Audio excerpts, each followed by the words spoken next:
आज आपको सत्संग के माध्यम से वह सच्चाई देखने और सुनने को मिलेगी जिसके द्वारा आपको स्वयं पता लग जाएगा कि जगत का उपकारक व पूर्ण मोक्ष करवाने वाला गुरु कौन है। पूर्ण सद्गुरु जब संसार में प्रकट होते हैं तो उनके कुछ लक्षण होते हैं, वो आपको बताना चाहेंगे। पूर्ण संत की पहचान होती है कि सारे संत महंत गुरु पूर्ण सद्गुरु के खिलाफ हो जाते हैं। प्रजा राजा को भटकाते हैं, झगड़े करवाते हैं, जेल में डलवाते हैं। जब कबीर साहब जी आए थे तो उनको अनेकों बार जेल में डलवाकर यातनाएं दी गई। गड़का को ज्ञान समझाने के लिए घर गए तो कबीर साहब पर चरित्र हनन का आरोप लगाया गया, शराब पीने का आरोप लगाया गया। कबीर साहब द्वारा दी गई भक्ति विधि प्रथम मंत्र व सतनाम के जाप करने से भक्तों को हर प्रकार के सुख होने लगे, दुख हुआ, बीमारियां दूर होने लगीं, बड़े बड़े चमत्कार होने लगे। उन चमत्कारों को देखकर अधूरे गुरु कबीर साहब को जादूगर कहने लगे। यही आरोप आज संत रामपाल जी महाराज जी के ऊपर लगाए जा रहे हैं। तो आप आगे सुनिए सत्य सत्संग।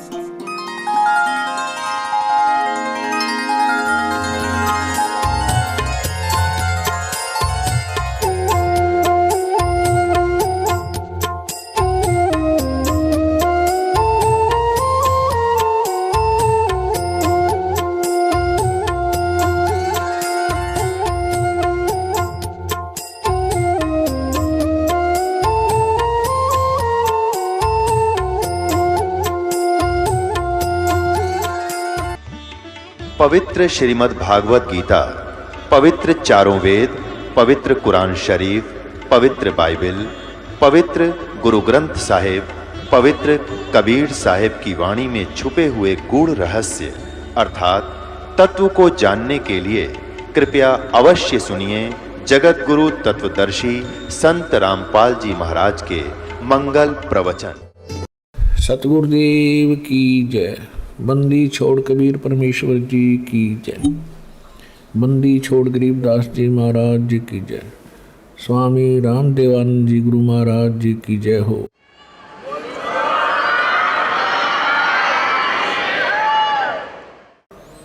गरीब नमो नमो सतपुरुष को नमस्कार गुरु के नहीं। सुर नर मुनि जन साधुआं संतों सर्वस्ती नहीं। सतगुरु साहिब संत सब दंडोतम प्रणाम। आगे पीछे मध्य हुए तिनको जा कुर्बान। नराकार निर्विषम काल जाल वैबंधनम निर्लेपम निज निर्गुणम अकल अनुवेशंदनम।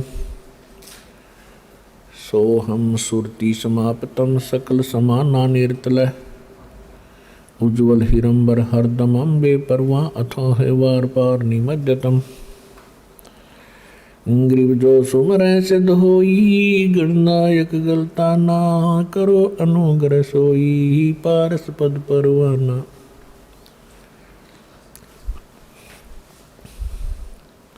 आदि गणेश बनाओ गणनायक देवन देवा। चरण कमल लो लाऊं आद्यंत करूं सेवा। परम शक्ति संगीतम रिद्धि सिद्धि दाता सोई। अवगत गुण अतीतम सत्य पुरुष निर्मोही। जगदम्बा जगदीशम मंगल रूप मुरारी। तन मन अर्पों शीशम भक्ति मुक्ति भंडारी। सुर नर मुनि जन ध्यावे ब्रह्मा विष्णु महेशा। शेष सहस मुख गावे पूज्य आदि गणेशा। इंद्र कुबेर सरीखा वरुण धर्म राय ध्यावे। समरथ जीवन जी का मन इच्छा फल पावे। 33 कोटि अधारा ध्यावे शेष 88। उतरे बहुदल पारा कट है यम की फांसी। 33 कोटि अधारा ध्यावे शेष 88। उतरे बहुदल पारा कट है यम की फांसी। कर जोरूं विनती करूं धरूं चरण पर शीश। गुरु जी राम देवानंद जी महाराज ने दियो नाम बख्शीश। कोटि कोटि सिजदा करूं, कोटि कोटि प्रणाम, चरण कमल में राखियो मैं बंदी जान गुलाम। कुत्ता हूँ गुरुदेव का, रामपाल दास का नाम है।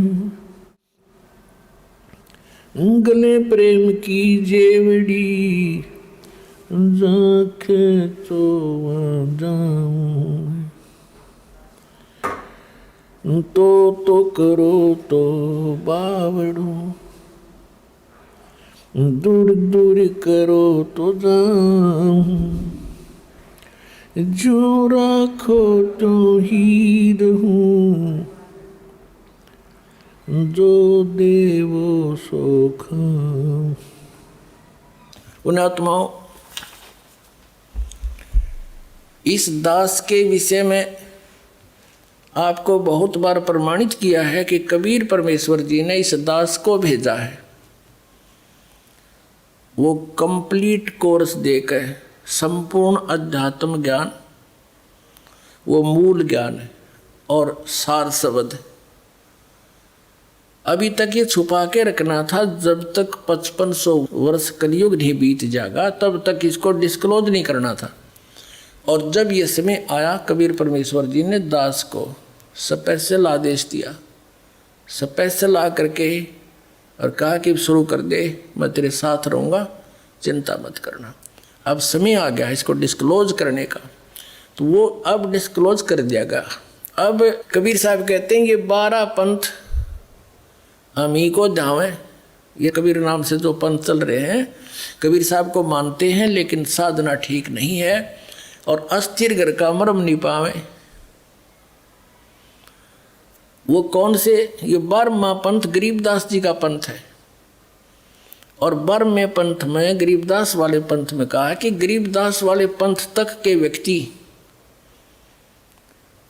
उस सतलोक नहीं जा सकते, असंख्य जन्म ठोर नहीं पावे। असंख्य जन्म तक गरीबदास पंथ के भी असंख्य जन्म तक सतलोक नहीं जा सकते, क्योंकि उनकी साधना गलत है। आपको दिखाते हैं वो 12 पंथ कौन कौन से हैं और कौन से पंथ में परमात्मा ने स्वयं आने के लिए कहा है। उसके लिए देखिएगा कबीर सागर। कबीर सागर संपूर्ण 11 भाग खेमराज श्री कृष्णदास प्रकाशन मुंबई के द्वारा प्रकाशित है। ये संपूर्ण 11 भाग ये उन्हीं का है, कबीर पंथियों का छापा हुआ। कबीर पंथी भारत पथिक स्वामी युगलानंद विहारी द्वारा पुरस्कृत, और ये मुद्रक के प्रकाशक है। ये है कबीर बानी नामक एक चैप्टर है, कबीर सागर में अध्याय है। बोध सागर खंड है, कबीर सागर ग्रंथ है और कबीर बानी अध्याय है। इसके 136 पृष्ठ पे यहाँ देखिएगा। 12 पंथ चलो सो भेद, क्या बताया है कि 12 पंथ काल फुरमाना और भूले जीव न जाए ठिकाना। ताते आगम कह हम बाख्या, वन समारा चूड़ामणि शाखा। प्रथम जग में जागो बरमावे, बिना भेद वो गंध चुरावे। दूसर सुरत गोपाल होई, अक्सर जो जोग दृढ़ावे सोई। तीसरा मूल निरंजन, चौथा पंथ टकसार और 5वां पंथ बीज का लेखा। फिर सतनामी पंथ, फिर जीवा का पंथ, राम कबीर पंथ, फिर यो परमधाम की वाणी पंथ, ये चलेंगे। अब ये तो यहाँ इन्होंने प्रथम पंथ चूड़ामणि को नहीं दिखाया, प्रथम जागू दिखा दिया, ये गलत कर रखे ना। और यहाँ देखना, ये है बोध सागर का ही कबीर चरित्र बोध नामक ये चैप्टर है, अध्याय है। इसके एक 1870 पृष्ठ पे, ये 1870 पृष्ठ, यहाँ 12 पंथों को गद्य भाग में लिखा है। कबीर साहब के पंथों का वर्णन। प्रथम नारायण दास जी का पंथ लिख दिया इन्होंने, और दूसरा जागूदास, और यहाँ लिख रखा है न प्रथम जागूदास। देखो यहाँ इस कबीर वाणी चैप्टर में 136 पृष्ठ पर प्रथम लिख दिया जागूदास, यहाँ चूड़ामणि को निकाल दिया। ये प्रथम चूड़ामणि है। ये अब हम आगे 1870 पृष्ठ पर कबीर चरित्र बोध में प्रथम नारायण दास जी का पंथ, फिर जागूदास पंथ, तीसरा सूरत गोपाल मूल निरंजन का पंथ, टकसारी पंथ, भगवान दास पंथ, सतनामी पंथ, कमाली पंथ, यू कमाल का पंथ, कमाल वाला, कमाली का नहीं कमाल का, राम कबीर पंथ, प्रेम धाम की वाणी पंथ, और 11वां जीवा पंथ, और 12वां है गरीबदास पंथ। यू 12वां पंथ याद रखो, ये गरीबदास पंथ है। ठीक है, यहाँ क्लियर है गद्य भाग में, और ये है पद्य भाग कबीर वाणी 136 पृष्ठ पे, 136 पृष्ठ। अब यहाँ आगे हम फिर दोबारा द्वादश पंथ काल फरमाना, भूले जीव न जाओ ठिकाना। इन 12 पंथों में काल का आदेश चलेगा, नाम चलेगा, ज्ञान चलेगा, अर्थात ये आगम कह हम व्याख्या, इसलिए भविष्य का बताऊंगा आपको। वंश हमारा चूड़ामणि शाखा, ये प्रथम चूड़ामणि है। इन्होंने गलत लिखा, थोड़ा सा फेर बदल बाद में किया है इन कबीर पंथियों ने। प्रथम जग में जागो बरमावे, बिन जागो जोगो सूरत गोपाल वही है। टकसारी पंथ, फिर सारा ये सतनामी पंथ, और ये सारा वही है परमधाम की वाणी पंथ। और यहाँ आगे हम ये 10वां वध है परमधाम की वाणी। अब ये 11वां है वास्तव में, अब ये है 12वां। कहते संवत 1775 हुई, ता दिन प्रेम प्रगटे जग सोई। संवत 1774 में गरीबदास जी का जन्म हुआ था, संवत 1774 वैशाख में। यहाँ गलती से 75 लिखा गया है। गरीबदास साहिब जी का जन्म गांव चुडानी, जिला ददर, हरियाणा के अंदर उनका जन्म संवत 1774 में हुआ था। ये गलती से 75 प्रिंट है। तो यहाँ कहा है कि संवत 1774 जब आवेगा तो जग में प्रेम प्रकट होगा, यानी वो मेरी महिमा की कुछ वाणी, मेरा ज्ञान पुण्य बतावेगा। परमात्मा ने पता था कि जब काल के दूत कबीर पंथ में घुसेंगे तो मेरी वाणी में भी गड़बड़ करेंगे। वह कबीर पंथ में हमने काफ़ी कबीर सागर में फेर बदल कर रखा अपने हिसाब से। तो उसको उसकी पुनर्वर्ती के लिए, उसकी पूर्ति के लिए परमात्मा ने अपनी प्यारी आत्मा गरीबदास जी जो 12वें पंथ वाले थे, उसके माध्यम से यथार्थ ज्ञान बुलवा रखा है पूरी डिटेल के साथ। इतना मोटा ग्रंथ है जिसका हम पाठ करते हैं। संवत 1775 हुई, ये 74 हुई होना चाहिए। तादिन प्रेम प्रगट है जग सोई, 12वां पंथ का प्रवर्तक तब प्रगट होगा। आज्ञा रहे ब्रह्म बोध लावे, कोली चमार सब के घर खावे, यानी वो भेदभाव कम करेगा। साख हमारी ले जीव समझावे, असंग जन्म छोड़ नहीं पावे। 12वें पंथ प्रगट हो वाणी, शब्द हमारी की निर्णय ठानी। 12वें पंथ में, गरीबदास वाले पंथ में, मेरी महिमा की वाणी पुनः प्रगट होगी। पुण्यात्माओं, गरीबदास जी की वाणी में, क्योंकि परमात्मा मिले थे गरीबदास साहिब जी को, 10 वर्ष के बालक थे, चुडानी गांव में। वहाँ से सतलोक लेकर गए थे धर्मदास जी की तरह, फिर वापस छोड़ा था। परमात्मा को मालूम था कि 12 पंथों में कबीर पंथ के नाम से काल घुसेगा और नकली ज्ञान देगा, मेरे नाम का नामो निशान मिटा देगा ज्ञान का। तो अपनी प्यारी आत्मा गरीबदास जी को ले गए, फिर वापस गोवा बना के छोड़ गए। उन्होंने उस वाणी का आंखों देखा हाल लिखा जो दास के पास उपलब्ध है। तो यहाँ क्या बताते हैं कि कबीर साहब ने कहा कि 12वें पंथ प्रगट हव वाणी और शब्द हमारे का निर्णय ठाणी। ये 12 अस्थिर घर का मरम ना पावे, ये 12 पंथ हम ही को ध्यावे। यानी मेरी वाणी को 12वें पंथ प्रगट हो वाणी और शब्द हमारे का निर्णय ठाणी। हमारे ज्ञान को वो कोशिश करेंगे समझने की, पर अस्थिर घर का मरम ना पावे, ये 12 पंथ हम ही को ध्यावे। गरीबदास वाले पंथ में भी कहते हैं मेरी महिमा की वाणी प्रकट होएगी, लेकिन गरीबदास वाले भी इस ज्ञान को समझ नहीं सकेंगे, क्योंकि गुरु बिन का हुन पाया ज्ञाना, जो थोथा भूसड़े मूड किसाना। गुरु बिन वेद पढ़े जो प्राणी, समझे न सार रहे अज्ञानी। तो सतगुरु आवे दया करी, वो दया करी परमात्मा ने। फिर इस दास को देखियो, आगे देखो इसका निचोड़ कहाँ होता है। कहते 12वें पंथ प्रगट हो वाणी, शब्द हमारे का निर्णय ठानी, पुण्य वाणी प्रगट होगी मेरी गरीबदास द्वारा।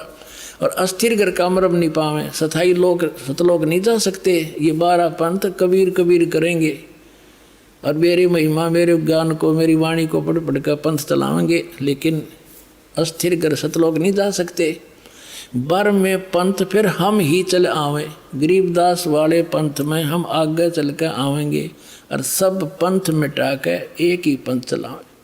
पुणात्माओं, परमात्मा ने दास भेज दिया, सारा वो जो का तू दे का सामान।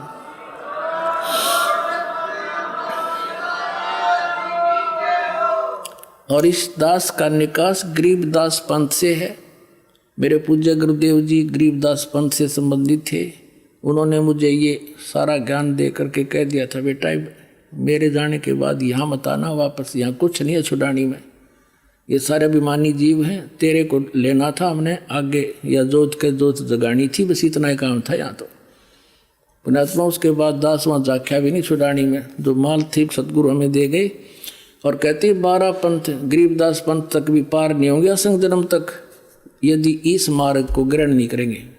और फिर परमात्मा क्या कहते हैं आगे देखो, प्रथम चरण कलयुग निर्याना तब मगर मांडो मैदाना। कलयुग का प्रथम चरण वो होगा जब कबीर साहब मगर से सह शरीर जाएंगे। कहते मैं सह शरीर जाऊंगा, मगर मैं एक लीला करूंगा, वो प्रथम चरण होगा।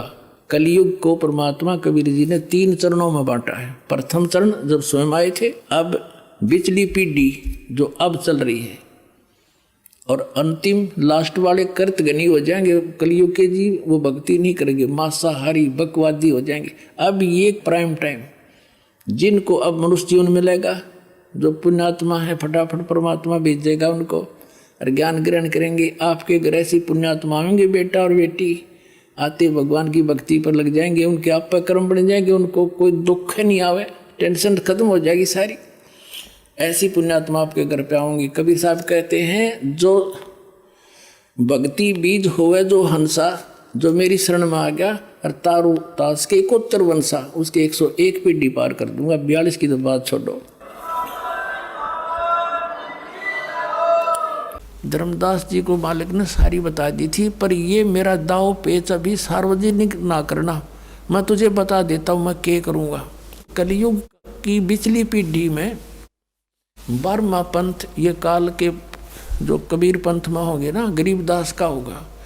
और तब तक मैं जो अब ये वाणी लिखवा रहा हूँ ज्ञान, इसमें भी ये अपनी सोच अनुसार परिवर्तन करेंगे, कुछ इसका प्रारूप बिगाड़ेंगे। काल बिगड़ुआ होगा क्योंकि इसने सूक्ष्म वेद का नाश कर दिया था। और फिर गरीबदास नाम से 12वां पंथ होगा, ये मेरे नाम से, उसमें मेरी महिमा की वाणी को मैं पुनर् यथार्थ रूप में प्रकट करवाऊंगा। और वो वाणी इतनी प्रसिद्ध नहीं होएगी, लोग उसको छेड़छाड़ नहीं करेंगे। और गरीबदास ने आदेश दे दिया था उस लिखने वाले को कि जो मैं बोलूँ उतना ही लिखेगा, और इसमें कोई छेड़छाड़ करेगा उसकी दुर्गति हो जाएगी।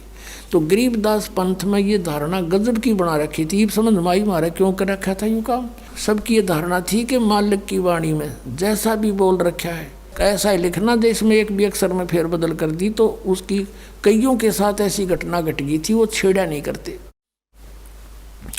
इसमें परमात्मा ने गाली तक दे रखी है इन नकली पंथों को और इस काल को, जो मैं बोल नहीं सकता। और वो भी लिखनी पड़ी न, उसमें फेरबदल नहीं कर सके क्योंकि बिरान माटी हो जाती है, भगवान का आदेश था। तो इस कारण से गरीबदास की वाणी को किसी ने छेड़ा नहीं है। एज इट इज मात्रा है वो मात्रा नहीं लिखी, उन्होंने परिवर्तन नहीं किया। और ये कारण ये था कि कहीं इसमें भी गड़बड़ कर दे, ना लायक आके न कहेगा बेराज से नहीं। तो कहा कि 12वें पंथ में प्रगट हो वाणी, और ये 12 पंथ जो हैं शब्द हमारे का निर्णय ठानी, ये अस्थिर घर का मरम नहीं पावे, और ये 12 पंथ हम ही को ध्यावे। 12वें पंथ में हम आएंगे चल के। और फिर जैसे ही कलयुग है ना, धर्मदास जी से बात कर रहे थे, कलयुग था, स्टार्ट ऑफ द कलयुग, यानी बीच सी मिला ले कि ये प्रथम पीढ़ी है, ये प्रथम पीढ़ी है। और फिर इसके बाद बिचली पीढ़ी जब आवेगी तब हम आवांगे। उस गरीबदास पंथ में आएंगे हम आगे चल के। ये दास गरीबदास पंथ से संबंधित है, लेकिन उन गरीबदास पंथ वालों के दास के विचार कभी नहीं मिले, क्योंकि वो जो वाणी में लिखी थी बातें उनके विपरीत क्रियाएं कर रहे थे। एक मेरे गुरुदेव के अतिरिक्त उस पंथ में कोई भी संत ऐसा नहीं था जो ये मंत्र सतनाम देता हो। ओम नमः भागवते वासुदेव, कोई कुछ ऐसे ऐसे मंत्र मनमुखी, कोई सतगुरुदेव नमः, इस तरह के मंत्र दिया करती थी। और वाणी में स्पष्ट लिख रखे ये 2 अक्षर का मंत्र ये जाप करना, ये मंत्र है 2 अक्षर का ओम और एक ये तत्, और फिर भी उल्टे जाप कराती थी। तो मेरे उनका कभी विचार नहीं मिला। इस कारण से हम छुड़ानी जाना भी बंद करना पड़ा और वो विरोधी भी बन गए थे, जिसके कारण उन्होंने बहुत परेशानियां भी पैदा की। पर मालिक के सामने किसकी पार बसावे। अब यह हम कबीर बानी चैप्टर और बोध सागर का 137 पे पढ़ रहे हैं। कहते बार में पंथ प्रगट हो वाणी, शब्द हमारे का निर्णय ठानी। पुण्य वाणी प्रगट होगी मेरी गरीबदास द्वारा, और अस्थिर घर का मरम नहीं पावे, सथाई लोग सतलोक नहीं जा सकते। ये 12 पंथ कबीर करेंगे, और मेरी महिमा मेरे ज्ञान को मेरी वाणी को पढ़ पढ़ कर पंथ चलाएंगे, लेकिन अस्थिर कर सतलोक नहीं जा सकते। बर में पंथ फिर हम ही चल आवे, गरीबदास वाले पंथ में हम आगे चल कर आवेंगे, और सब पंथ मिटा के एक ही पंथ चलावे। प्रथम चरण कलयुग निर्याना, तब मगर मांडो मैदाना। धर्म राय यानी काल से मांडो बाजी, तब धर्म बोधो पंडित का जी। अब यहाँ कहते हैं 5505 तब ये शब्द होगा साचा, जब 5505 वर्ष कलयुग बीत जाएगा, तब ये बात मेरी साची होगी धर्मदास, तब तक तो यह ना जच्चा किसी के। अब देखो फिर कहते हैं धर्मदास मेरी लाख दुहाई, ये मूल ज्ञान है, भूल नहीं। मूल ज्ञान कहीं बाहर ना जाई, पवित्र ज्ञान तुम जग में भाखो, मूल ज्ञान तुम गुप्ती रखो, गोई रखो। मूल ज्ञान बाहर जो पढ़ी, ये बिचली पीढ़ी हंस नी तरही। 33 अरब ज्ञान हम बाख्या, मूल ज्ञान गुप्त ही रख्या, गोई रख्या।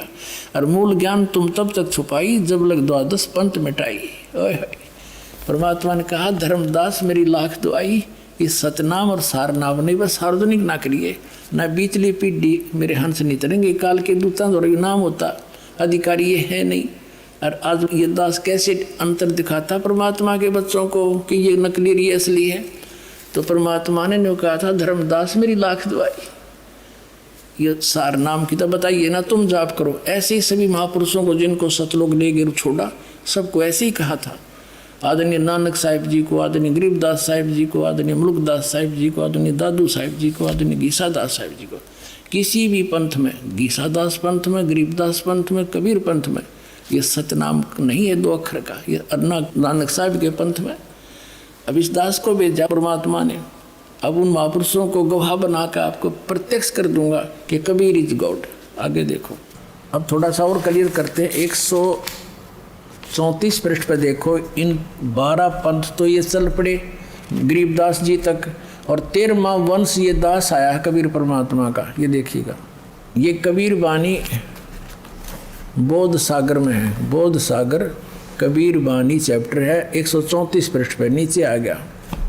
वंश प्रकार, अब प्रथम वंश उत्तम, ये चूड़ामणि जी हैं।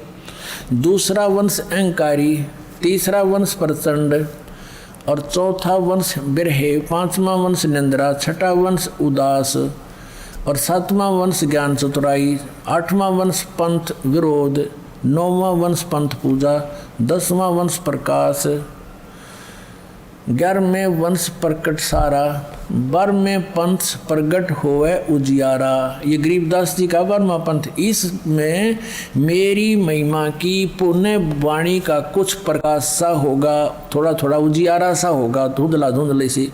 तो अब इसमें क्या बताया है? 12वां पंथ गरीबदास, 12वें वंश प्रगट होवे उजियारा। जैसे कहा था ना 12वें पंथ मेरी प्रगट हुआ वाणी, ये अगले पृष्ठ पे है, वो तो 134 पे 137 पे। 12वें पंथ प्रगट हुआ वाणी, शब्द हमारे का निर्णय ठाड़ी। और 12वें पंथ में फिर हम ही चलावें और सब पंथ मिटा के एक पंथ चलावें। अब यहाँ हम फिर आगे 134 पे, अब यहाँ पढ़ते पढ़ते आ रहे हम कबीर वाणी में नीचे, अब बर में शब्द प्रगट हुआ उजियारा, यानी मेरी महिमा की वाणी में कुछ कुछ ज्ञान होगा कबीर साहब मेरा बारे में। और 13वें वंश मिटे सकल अंधियारा, अभी 13वां वंश ये दास है, अब सारा अंधेरा हट जाएगा, एक कबीर साहब भगवान रह जाएगा पूरे विश्व में। जब कबीर परमात्मा ने धर्मदास जी से कहा था कि धर्मदास मैं जिस समय कलयुग का 5500 वर्ष बीत जाएगा कलयुग, तब मैं आऊँगा और सब पंथों को मिटा के एक पंथ चलाऊँगा। उसके लिए देखिएगा सौसम वेद बोध कबीर सागर में, कबीर सागर संपूर्ण 11 भाग खेमराज श्री कृष्णदास प्रकाशन मुंबई के द्वारा प्रकाशित है। ये संपूर्ण 11 भाग कबीर सागर ये उन्हीं का है, कबीर पंथियों का छापा हुआ। कबीर पंथी भारत पथिक स्वामी युगलानंद विहारी द्वारा पुरस्कृत, और ये मुद्रक के प्रकाशक है। जब परमात्मा और काल की वार्ता हुई थी उस समय परमात्मा से काल ने क्या कहा था कि 12 पंथ तेरे नाम तो चलाऊंगा, और इन 12 पंथा में जो नाम लेगा वे मेरे मुख में आन समोई। कबीर साहब ने कहा था 12 पंथ करूँ मैं साजा और नाम तुम्हारा ले करूँ आवाजा। काल ने कहा था कबीर परमेश्वर को, और 12 पंथ करूँ मैं साजा नाम तुम्हारा ले करूँ आवाजा, 12 पंथ नाम जो ले ही मेरे मुख में आन समोई। और जाओ जोग जीत संसारा, जीव न माने कहा तुम्हारा, जीव तुम्हारा कहा ना माने, हमरी ओढ़ हो बाद बखाने। तब परमात्मा ने कहा था डट जा, आन दे टेम, तब मैं क्या करूँगा तेरे संग में। क्या बताया है ये देखिएगा, बोध सागर, कबीर सागर के अंदर बोध सागर, और ये सवसम वेद बोध है। इसमें इसके 121 पृष्ठ पे यहाँ लिखा है सतयुग त्रेता द्वापर माही, तीनों युग जीव थोड़े जाही। युग निरंजन ने परमात्मा से वचन लिए थे।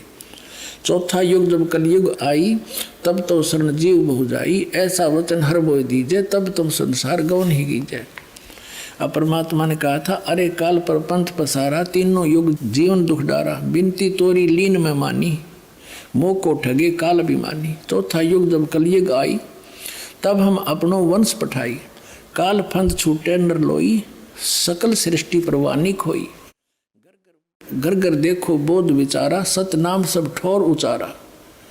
फिर के 5505 तब ये वचन होगा साचा, कलयुग बीत जावे जब एता, तो सब जीव परम पुरुष पद चेता। इसका क्या अर्थ है कि जब 5505 वर्ष बीत जाएंगे कलयुग के, तब मैं अपना अंश भेजूंगा। अब परमात्मा अपने आप को छुपा के करे और कहते हैं फिर पूरा विश्व परमात्मा के उस परम पद से परिचित होगा, उस भक्ति से, और सकल सतनाम का सब जगह उच्चारण होगा। देखिए चौथा युग जब कलयुग आई तब हम अपना अंश पठाएं, अपना अंश भेजेंगे, और काल पंथ छूटे नर लोई, सकल सृष्टि परवानी कोई, पूरी सृष्टि नाम लेगी। और घर घर देखो बोध विचारा, घर घर परमात्मा की महिमा का विचार होगा, ज्ञान का। और सतनाम सब ठोर उचारा, सब जगह सतनाम का दिया जाएगा, सब जाप किया करेंगे। और कलयुग 5505 जब ये वचन होगा साचा, कलयुग बीत जाए तब एता, सब जीव परम पुरुष पद चेता, यानी सभी जीव उस परमात्मा के परम पद के परिचित हो जाएंगे। सवसम वेद बोध 121 पृष्ठ पर आपने पढ़ लिया था, 121 पृष्ठ पे यहाँ पर कि चौथा युग जब कलयुग आई तब हम अपना अंश पठाई, काल फंद छूटे नर लोई, सकल सृष्टि परवानी कोई, पूरी सृष्टि नाम लेगी बंदी छोड़ का। कबीर साहब का घर घर देखो बोध विचारा, और सत नाम सब ठोर उचारा। खुले तौर पर बताया जाएगा फिर नाम सब पुण्यात्माओं का सतनाम का, वो 2 अक्षर का नाम है। और 5505 तब ये वचन मेरा होगा साचा, कलयुग बीत जाए तब एता, सब जीव परम पुरुष पद चेता, सब जीव परमात्मा के उस परम पद से परिचित हो जाएंगे। अब देखना, ये कबीर साहब का फिर 100 संबोधि चल रहा है, 171 पृष्ठ पर आ गए हम। अपने आत्मा इसमें लिखा है 5 सैंस और 500 जब कलयुग बीत जाए, महापुरुष फरमान तब जग तारण को आए। कबीर साहब कहते हैं जब यानी 5500 5500 कलयुग बीत जाएगा, जब एक महापुरुष आवेगा, वहाँ तो उन्होंने खुद कह दिया हम चल कर आएंगे, तो बार बार नौके का मावांगे तो वजह नहीं, तो स्पष्ट कर दिया कि महापुरुष फरमान तब जग तारण को आवे। हिंदू तुर्क आदि सब जेते जीव जहान, और सत्य नाम की साख गए ये पावे पद निर्वाण। पूरे जितने भी जीव हैं, हिंदू हैं, मुसलमान हैं, या कोई सिख है, कोई भी आगे जो चलेंगे सारे, जितने भी जीव जहान में और जो सत्य नाम की साख ले वो पावे पद निर्वाण। निर्वाण माने मोक्ष पद प्राप्त करेंगे। यथा श्रीतगण आप ही मिले संधु में धाये, सत सुकृत के मध्य तिमी सभी पंथ समावे। कहते हैं जैसे समुद्र में दरियागण, ये दरियाएं जैसे गंगा जमुना सरस्वती सारी कहते हैं अपने आप धाय कर दौड़ कर उसमें जाकर मिल के एक रस हो जाती हैं, ऐसे सारे पंथ एक दिन इस सच्चाई को समझ के उस मेरे वाले दास के द्वारा चलाए गए उस पंथ में महापुरुष, वो तो महान थे इसलिए महान को महान ही कहते हैं, हम तो दास हैं। कहते उसके द्वारा चलाए गए पंथ में ऐसे भाग भाग का होंगे जैसे समुद्र में दरिया सपेट तो जाकर मिल जाया करती हैं, निर्बाध होकर के आ जाते हैं, तो ऐसे सब एक हो जाएंगे सारे पंथ। देखिए यथा सरित गण आप ही मिले सिंधु में धाये, और सत सुकृत के मध्य तिमी उस सच्चे पंथ के मध्य ये सभी पंथ ऐसे समावे। जब लग पूर्ण होए नी ठीके को तिथि वार, कपट चातरी तब लो ये सब संवेद निर्धार। कबीर साहब कहते हैं मैंने समय दर दिया यो 5505, जब तक यो ठीक का समय नहीं आवेगा, ठीक माने निर्धारित समय, तब तक मेरा सब संवेद का ये वचन निराधार दिखाई देगा। ये उस दिन सच्चा हो जाएगा जब वो दिन आ गया, तो आत्मा आ गया वो ठीक का दिन। ये सारे झाड़ के दर दिए दास ने।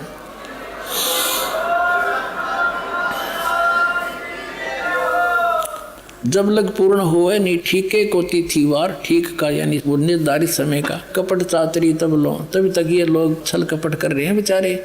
और मेरा सौ संवेद निर्धार, ये सौ संवेद में जो ज्ञान लिखा जा रहा है तेरे द्वारा मैं बोल रहा हूँ, ये तब तक तो निराधार दिखाई देंगे। मेरे वचन वैसे कह रखा है, अब कब आओगा वो दिन। और एक अनेक हो गए, एक से अनेक बना दिए, काल ने नर नर पंथ बना दिए, मजहब बना दिए। कहते पुनः अनेक हो एक, वो सारे फिर एक हो जाएंगे दोबारा। और हंस चले सतलोक सब सतनाम की टेके, सतनाम के सारे सारे हंस सतलोक जाएंगे। और घर घर बोध विचार हो दुर्मति दूर बहाए, और कलयुग में सब एक सोई बरतें सहज सुभावे। ओए होए कहते हैं सब तो सतनाम लेंगे और कलयुग में सब नर नारी शुद्ध हो जाएंगे, ये बुराई छूट जाएगी। जहर दिखाई देगा, यूँ रिश्वत लेते हैं और मंत्रियाँ तो के ये घोटाले सामने आ रहे हैं, ये जहर खा रहे हैं बिना ज्ञान के बालकों की तरह। जहर दिखाई देगा आपने और केवल एक सतलोक दिखाई देगा। और आपका कोई भी काम होगा, भगवान को किस लिए ढूंढते हैं, किस लिए उसकी शरण ग्रहण करते हैं? कि सब दुख दूर किया करता है, सब आवश्यकताएं पूर्ति करता है। और ऐसे कर देगा आप समझ भी नहीं सकोगे।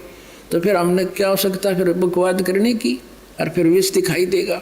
तो कहते हैं घर घर बोध विचार हो और दुर्मति दूर बहाए, सबकी दुर्मति दूर हो जाएगी इस ज्ञान से।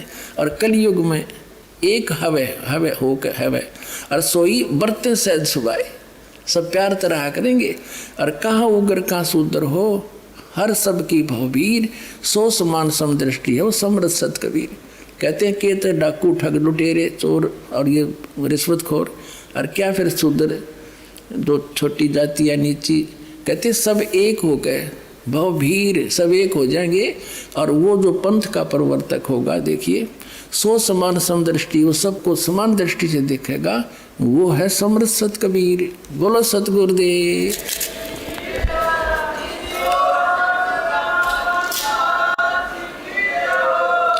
अपने आत्मा,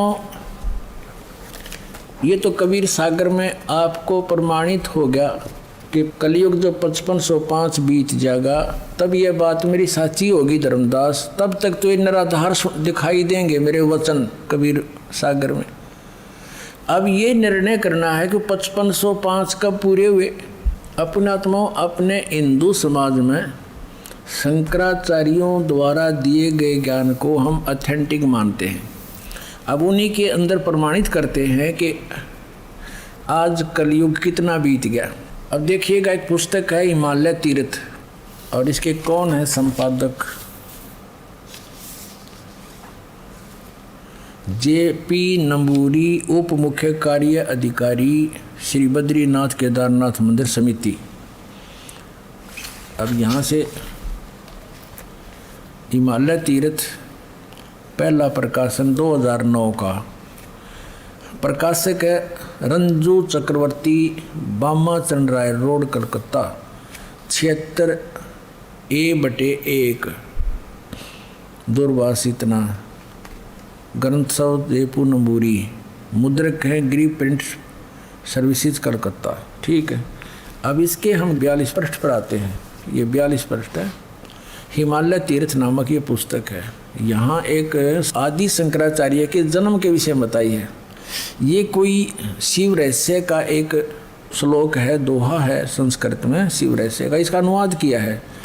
अर्थात कलयुग के 3000 वर्ष व्यतीत होने पर बौद्ध मीमांसकों के मत पर विजय प्राप्ति के लिए शंकर यति के रूप में आविर्भूत होंगे। यानी शंकराचार्य का जन्म जब कलयुग 3000 वर्ष बीत जाएगा तब होगा, ये इनका भविष्यवाणी थी। और ये कब हुआ? ईसा मसीह जी से 508 वर्ष पहले आदि शंकराचार्य जी का जन्म हुआ। देखिएगा, ये पुस्तक है ज्योतिर्मय ज्योतिर्मठ, और ये कहाँ से छपी है? ज्योतिर्मय ज्योतिर्मठ। ये है अंत विभूषित ज्योतिष पीठाधीश्वर एवं द्वारका शारदा पीठाधीश्वर जगत गुरु शंकराचार्य स्वामी श्री स्वरूपानंद सरस्वती जी महाराज, ये संरक्षक है। संपादक, लेखक एवं संकलन करता है विष्णुदत्त शर्मा, अध्यक्ष आध्यात्मिक उत्थान मंडल दिल्ली।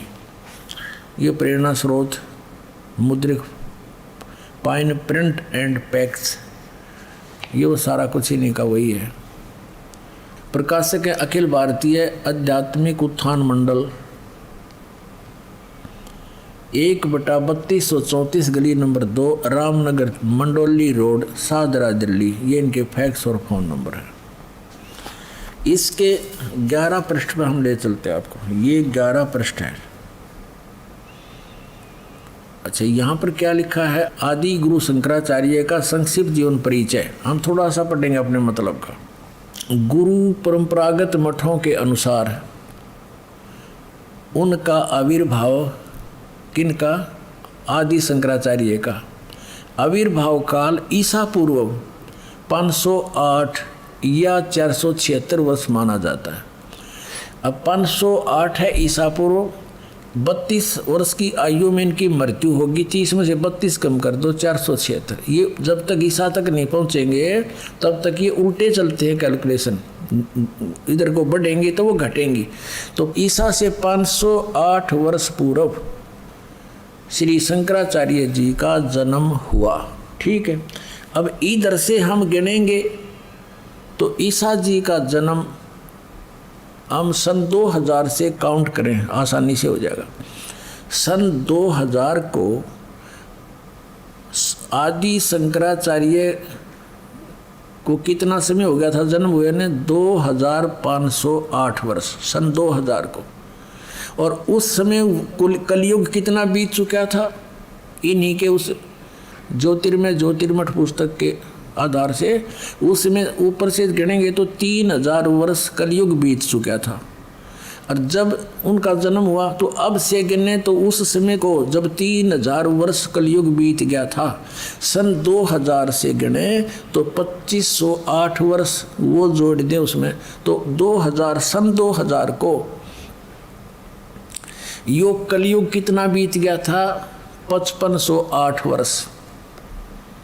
अब हम 5505 खोजेंगे वो कद पूरा हुआ, अब 5505 कलयुग कब पूरा होता है? तो सन 2000 को, तो 5508 बीत गया कलयुग। अब 3 पीछे चले जाओ, 1997 में 5505 वर्ष कलयुग बीत चुका था, यानी 5505 आ गया ना, सोच लो कलयुग।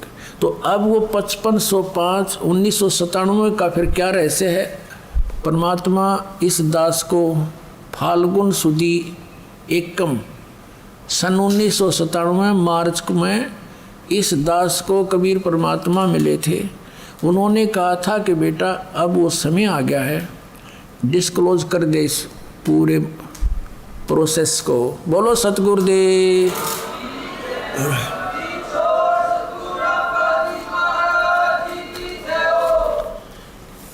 अब पुण्यात्मा, इस दास को भी अभी पता चला है, ये कैलकुलेशन मिली हैं अभी इस 2012 में कि हम कैसे कैलकुलेशन करें कि हम कितना कलयुग बीत गया। इससे पहले दास को भी नहीं पता था कलयुग कितना बीत गया। कोई 5300 वर्ष पहले कहा करते थे कि 5300 वर्ष बीत गए जब गीता लिखी थी, कोई 5500 वर्ष कहा करता था। तो 5500 वर्ष पहले गीता और वेदों का लेखन कार्य किया था श्री वेद व्यास जी ने कलयुग की स्टार्ट में, द्वापर के अंत में कलयुग स्टार्ट हो चुका था, तब उसने ये लिखी थी वेद और ये पुराण। तो अब 1997 में दास को मिला था, तो उन्होंने कहा था अभी मेरे मिलने का समय तो डिस्क्लोज ना करिए कि मैं तुझे मिला हूँ, ये अभी बताना नहीं, कुछ दिन रहस्य रखना फिर बताना। सन 2005 में इस दास ने एक पुस्तक लिखी थी भक्ति और भगवान। उसके अंदर प्रमाण की दिया था कि किस किस को वो मालिक मिले, कैसे उस दृश्य को सतलोक को देखा, वापस छोड़ा, कौन से मंत्र दिए। तो उनके साथ साथ दास ने कहा था कि इस दास को भी मिले और इस समय मिले। और एक पुस्तक है आध्यात्मिक ज्ञान गंगा, ये सन 2008 से चल रही है। उस समय से इसके अंदर भी एक चैप्टर है, उसमें दिखाता हूँ दास ने इसका पहले वर्णन कर रखा है। ये ना सोचना कि अभी बनावटी बातें बना रहे, नहीं, ये पहले से ऑलरेडी लिखा हुआ है। 1994 में दास को आदेश दिया मेरे गुरुदेव ने नाम देने का, तो 1994 में स्टार्ट हुआ, 95 96, इन 2-2.5 साल में कोई ज़्यादा संगत हमारी बनी नहीं। और कुछ ऐसे ही भक्त थे, उनको उनमें से अभी तक को सार नाम नहीं मिल लिया है, कुछ एक तो ऐसे है बोले वाले से। तो कहने का भाव ये है कि तब परमात्मा ने 1997 में कह दिया कि अब इसको खुले दिल से दे दे, अब सब देख लेंगे, इनको हम चलने दे। अब देखो, ये आध्यात्मिक ज्ञान गंगा है पुस्तक, ये आपको पढ़ने को मिलती है, यहाँ से ले सकते हो। इसके 538 पृष्ठ पे 538 पृष्ठ पे एक अध्याय है यथार्थ कबीर पंथ परिचय। यहाँ नीचे है मुझ रामपाल दास को परमेश्वर कबीर साहिब जी संवत 2054 फाल्गुन मास शुक्ल पक्ष एकम मार्च 1997 को दिन के 10 बजे मिले थे, तथा सार शब्द की वास्तविकता तथा संगत को दान करने का सही समय का संकेत देकर अंतर ध्यान हो गए थे। इसको अगले आदेश तक रहस्य युक्त रखने का आदेश दिया था। किसको? कि मैं तुझे मिला हूँ, अभी ना बताना, कुछ दिन किसी का यकीन नहीं होगा, तू झूठा पड़ेगा। तो दास ने फिर लिख दिया, फिर आगे लिख दिया, विशेष किसी को 10 बताया नहीं, लेकिन ये आज क्लियर होना था 2012 में। इसमें डूंडा पटेगा, पूरे विश्व में तहलका मचेगा, सत्य ज्ञान एक ही रह जाए कबीर भगवान का। और ये मधु परमहंस को कहते हैं, बोला ये कबीर साहब का अवतार है, इन्हें कब का पता नहीं, कबीर साहब का अवतार है। अब दिखाते हैं कि परमेश्वर कबीर जी से लेकर इस दास तक हमारी कैसे लाइन जुड़ी हुई है। सबसे पहले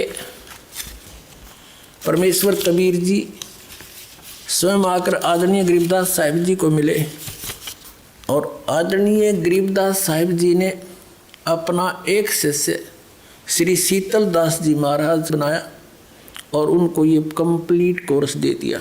उनसे प्रतिज्ञा ले ली थी, आगे किसी को तू जिक्र भी नहीं करेगा, केवल एक शिष्य को जाने से कुछ समय पहले ये दे देना, और वो स्वयं जाप कर सकता, दूसरे को नहीं बताएगा, उसको प्रतिज्ञा दिलाना। ऐसे ये चलते चलते इस दास के पास पहुंचा, ये कि अन्य किसी को नहीं बताया उन्होंने। ठीक है, भक्ति मार्ग पर लगा रहे, परमात्मा की महिमा की वाणी का पाठ करने से और धर्म पुण्य करने से उनको मनुष्य जीवन मिल सकते हैं, लेकिन पाप भी साथ भोगने पड़ते हैं। ये इतना लाभ उनको अवश्य मिला क्योंकि इसको छुपा के लाना था, इस मूल ज्ञान को और इस वास्तविक मंत्र को इस पिछली पीढ़ी तक। नहीं तो धर्मदास जी साहब भी चिंतित थे कि मैं जाप कर रहा हूँ, मेरे बच्चों को मिला नहीं, इनका क्या होगा। तो परमात्मा कबीर जी ने धर्मदास जी को पहले अपने सामने भेज दिया और जीवित समाधि दे दी उसको। अगर तुम निकलाड़े तो मरे, और नाम नहीं आगे प्रकट होने दिया। और स्वयं उनके पुत्र चूड़ामणि जी को कबीर परमेश्वर जी ने ही दीक्षा दी, उसी को आगे वो 5 नाम ही देने का अधिकार दिया। आगे चल के यो टकसारी पंथ आपको दिखा, कबीर पंथ में जो तीसरा चौथा पंथ है टकसारी, उसमें 6ठी पीढ़ी तक तो वो ज्ञान ठीक चला, 5वीं तक तो 5 नाम वाला भी तो दास आपको देता है प्रथम इस शरीर के कमलों का। लेकिन 6ठी पीढ़ी के उस महंत को, धर्मदास जी के अनुयायी को यानी वंशज को, ये टकसारी ने बका दिया कि तू नाम तो देता है ये इन ब्रह्मा विष्णु में साढ़े कमलों के, बात करो तुम सतलोक के। नहीं, ये नाम ठीक नहीं। कबीर सागर में लिखा है आदि नाम, अमर नाम, पाताले सब सिंधु नाम, यही हंस का काम। ये है 5 नाम। अब वो शुरू करवा दिए, वो थोड़ा बहुत लाभ इनका मिलना था वो भी बंद हो गया। अब दास की जो परंपरा में सीधा चला आ रहा है, कबीर साहब से गरीबदास जी के पास, गरीबदास जी के बाद शीतल दास जी महाराज, गांव बराना, जिला जज्जर, वर्तमान में उनका एक छोटा सा समाधि आश्रम बना हुआ है। ये देखिएगा, ये भक्ति बोध नामक एक पुस्तक है, इसमें आपको हमने ये सारा छपवा रखा है। ये देखिएगा, मेरी गुरु प्रणाली, बंदी छोड़ कबीर साहब जी महाराज, काशी उत्तर प्रदेश। क्योंकि सतगुरु भी थे कबीर परमात्मा, लेकिन परमात्मा भी थे। बंदी छोड़ गरीबदास जी महाराज, छुड़ानी जिला जज्जर हरियाणा में। शीतल दास जी, संत ध्यानदास जी, संत रामदास जी, इनके चेले संत ब्रह्मानंद जी, कनौथा में इनकी एक छतरी बनी हुई है। संत जुगदानंद जी महाराज, संत गंगेश्वरानंद जी महाराज, ये 8 में, बाजितपुर दिल्ली में इनका आश्रम है। और 9वां है संत चिदानंद जी महाराज, मेरे दादा गुरु जी, गोपालपुर धाम, सोनीपत हरियाणा में, खड़कौदा के पास। संत रामदेवानंद जी महाराज, तलवंडी भाई, फिरोजपुर पंजाब में। और ये 11वां ये दास रामपाल दास। यहाँ तक हमारी प्रणाली सीधी जुड़ी हुई है। पुण्यात्माओं, ये जितने पुण्यात्मा संत महंत हैं, ये पुण्यकर्मी प्राणी हैं, और इनको काल ने सिलेक्ट कर लिया कबीर साहब के बच्चों को मिसगाइड करने के लिए। और वो पूर्व जन्म की पुण्यकर्मों से परिपूर्ण होते हैं, और लास्ट में उनका आगे चार्जर ठीक नहीं होता, पिछली बैटरी जब तक चले पुण्य, और फिर आगे इनकी भक्ति ठीक नहीं होती, फिर स्वयं दुर्गति को प्राप्त होकर मर जाते हैं। उनमें से एक राधा स्वामी पंथ से निकला हुआ पंथ जय गुरुदेव पंथ है, और उसके प्रवर्तक श्री तुलसीदास जी माने जाते हैं। और वो एक बहुत पुण्यकर्मी प्राणी थे, काल के फंस गए हैं। और उन्होंने सन 1971 में इस दास के बारे में आकाशवाणी की थी कि वो एक महापुरुष आवेगा। देखो, थोड़ी सी पढ़ लेंगे जब अच्छा लगेगा। एक है ये जय गुरुदेव की वाणी, पुस्तक भाग 2, और ये है श्री वो तुलसीदास जी, बाबा जय गुरुदेव जी महाराज, परम संत तुलसीदास जी महाराज। हर इसके चेले कहें विश्व को शांति नहीं से मिलेगी, मिल गई शांति, दूना बिगड़ गया काम। अब ये है जय गुरुदेव की अमरवाणी, शाकाहारी सदाचारी, बाल संघ से संकलित, प्रकाशक दिव्या शर्मा, 88 साकेत कॉलोनी, मथुरा, उत्तर प्रदेश। मुद्रक है अर्जेंट प्रिंटर्स, पुराना बस स्टैंड, मथुरा, उत्तर प्रदेश। इन्होंने पहले इसके 59 पृष्ठ पर चलते हैं। ये है इसका 59 पृष्ठ। इसने 28 अगस्त 1971 में एक आकाशवाणी करी तुलसीदास जी ने, जय गुरुदेव पंथ के प्रवर्तक ने। महापुरुष का जन्म भारतवर्ष के एक छोटे से गांव में हो चुका है 1971 को। और वह व्यक्ति मानव इतिहास का सबसे महत्वपूर्ण व्यक्ति बनेगा। उसे जनता का इतना बड़ा समर्थन प्राप्त होगा कि आज तक किसी को नहीं मिला है। वह महापुरुष नए सिरे से विधान को बनाएगा और वह विश्व के संपूर्ण देशों पर लागू होगा। उसका एक झंडा होगा, उसकी एक भाषा होगी। 28 अगस्त 1971 को इसने ये प्रवचन कर दिए। फिर श्रद्धालुओं ने पूछा, भगवान जब वो आ लिया है महाराज जी तो उसका पता बता दो, बहुत पीछे पड़ दिए। तो फिर इन्होंने देखिएगा 7 सितंबर, इसके 50 पृष्ठ पे लिखा है, इस सहकारी पत्रिका 7 सितंबर 1971 को इसने भविष्यवाणी बोली। देखना, वह अवतार जिसके विषय में 28 अगस्त 1971 को इसने वाणी की थी, वह अवतार जिसकी लोग प्रतीक्षा कर रहे हैं वह 20 वर्ष का हो चुका है। इस दास का जन्म, रामपाल दास का जन्म 8 सितंबर 1951 को हुआ और 7 सितंबर 1971 को ये दास पूरा 20 वर्ष का होकर 8 सितंबर को 21वें वर्ष में लग गया था। ये 7 सितंबर 1971 को ये दास 20 वर्ष का हो चुका था।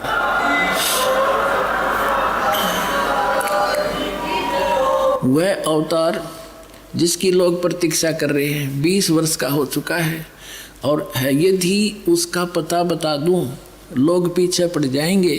अभी ऊपर से आदेश बताने के लिए नहीं हो रहा है, मैं समय का इंतज़ार कर रहा हूं और सभी महात्माओं ने समय का इंतज़ार किया है। समय आते ही सबको सब कुछ मालूम हो जाएगा। अपने आत्माओं, सन 2011 में दास ने सत्संग करके इनके साथ, अब ये आध्यात्मिक ज्ञान चर्चा के माध्यम से भी साधना चलन वालों ने ये सत्र कर दिया था कि ये पुण्यकर्मी प्राणी सन 1971 में इसकी दिव्य दृष्टि काम कर रही थी, क्योंकि इसकी बैटरी चार्ज थी पिछले पुण्यकर्मों से। आगे ये 500 नाम काल के जाप करे था, वो कोई भक्ति थी नहीं। तो 2011 में दास ने ये कहा कि यदि आज इसकी दिव्य दृष्टि काम कर रही है तो ये बता दे वो कौन है। वो कौन है 20 वर्ष का था 1971 में, इसको बता देना चाहिए कि बरवाला हमारे हर जाओ भाई, ले लो नाम, जाओ तो कल्याण करवा लो।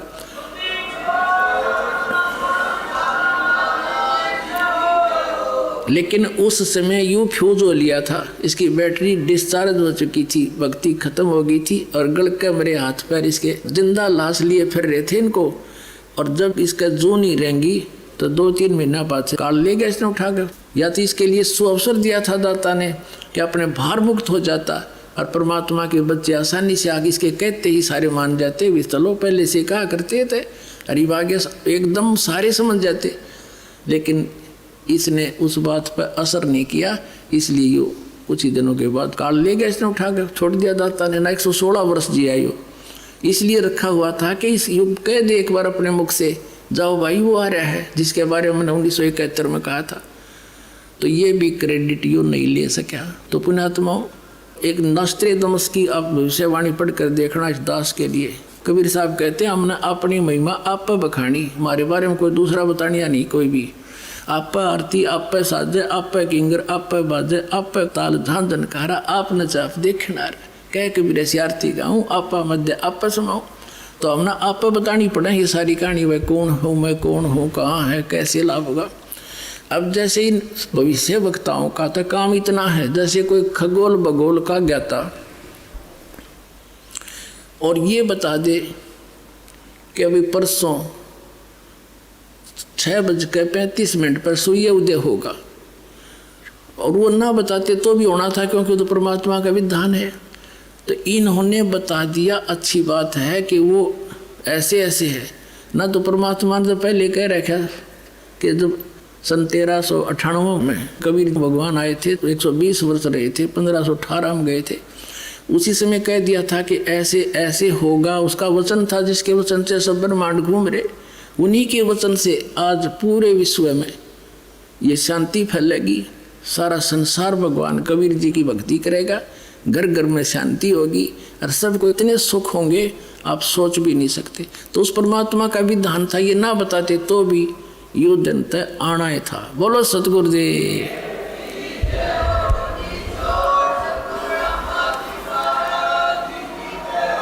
अपने आत्माओं सभी इस समय के विषय में, जो वर्तमान में समय चल रहा है, अब बात चल रही है संस्कार की, कि परमात्मा अपने भक्तों के संस्कार समाप्त कर देगा और अपने कोटे से फिर उनकी पूर्ति करेगा। तो फिर हम भक्ति भी कर सकते हैं, परमात्मा की सेवा भी कर सकते हैं और अपने मोक्ष भी प्राप्त कर सकते हैं। अब जैसे आपको बहुत बार इस समय के विषय में और इस दास के विषय में बहुत सी भविष्यवाणियां भी आपको सुनाई गई है कि ऐसा अनमोल समय है पुण्यात्माओं, भगवान ने तो ये निर्धारित कर ही रखा है 600 वर्ष पहले। वैसे तो परमात्मा ने प्रथम सतयुग में कह दिया था इस काल से कि चौथा युग जब कलयुग आई तब हम अपना अंश पठाई, हम अपना दास भेजेंगे और फिर काल फंद छूटा नरलोई, काल का ही झंझट सारा खत्म करेगा सब नर नारियों का और सकल सृष्टि परवानिक हुई। कलयुग बीतते 5500 पाचा जब ये वचन मेरा होगा साचा, कौन सा कि मैं सत्संग अपना अंश भेजूंगा, ये वचन कि मैं अपना अंश भेजूंगा और सारी सृष्टि नाम लेवेगी उस मेरे दास से और सबका कल्याण होएगा, सबका मोक्ष होएगा।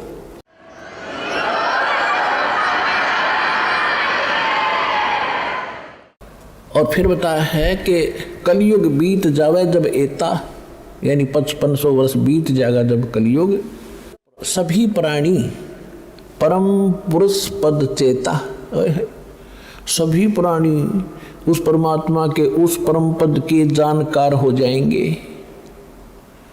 कौन से के?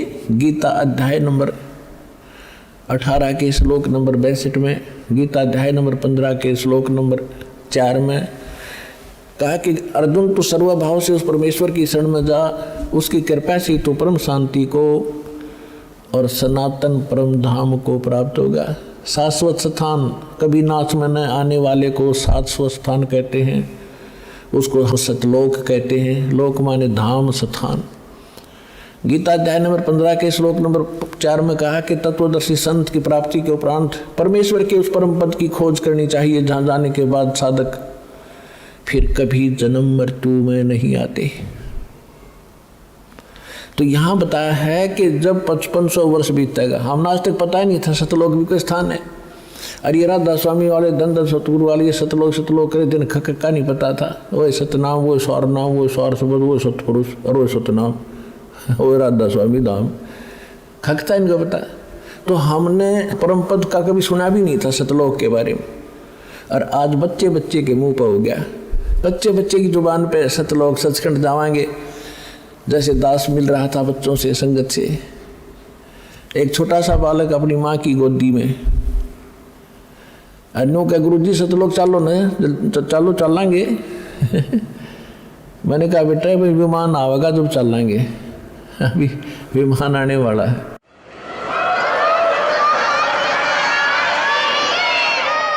तो यहाँ कहा कि सभी प्राणी परमेश्वर के उस परम पद के परिचित हो जाएंगे। तो उसी के विषय में एक फ्लोरेंस नाम की भविष्यवक्ता अमेरिका की थी, वो भारत के संत के बारे में गुणगान कर रही है। नास्ट्रेडम्स फ्रांस का रहने वाला था, वो भी कहता है भारत में एक महापुरुष संत आएगा जो पूरे विश्व को सच्चा ज्ञान देगा और एक सबत समाज की स्थापना करेगा, विकार रहित होगा, आपस में बुराई नहीं रहेगी, लड़ाई नहीं रहेगी। तो उसी के संबंध में थोड़ी सी और सुनाते हैं आपको। एक ये पुस्तक है, पुरानी सी हाथ लगी है किसी भगत का, ये हमारे भगत तक खोजी हो गए, उनको कहीं पर भी कोई सुराख मिलता है उनको तो पता ही लग जाता है ये किसके विषय में बोल रखा है। अब नास्ट्रेडम्स की भविष्यवाणी या किसी भी संत की, उस संत के विषय में जो भविष्यवाणी है, कोई किसी पर सेट कर रहा है, कोई किसी पर कर रहा है, वो पूरी हो ही नहीं सकती। अब हाथी के कपड़े को, अस्त्र को और डोटे बदर के देखे कीता होगा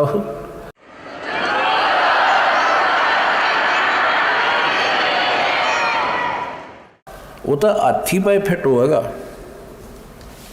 वो जिसका है। ये देखिएगा, ये एक पुस्तक है, एक पुरानी फटी पुरानी सी है किताब।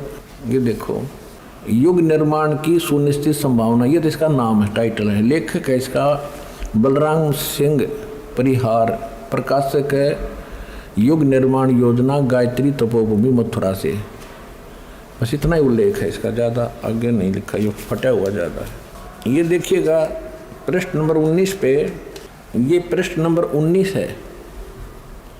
इसके पृष्ठ नंबर 19 पे यानी 19 पे क्या लिखा है कि स्वाधीनता यानी आज़ादी के 4 वर्ष बाद एक शक्तिशाली धार्मिक संस्था प्रकाश में आएगी और सारे संसार का उद्धार करेगी।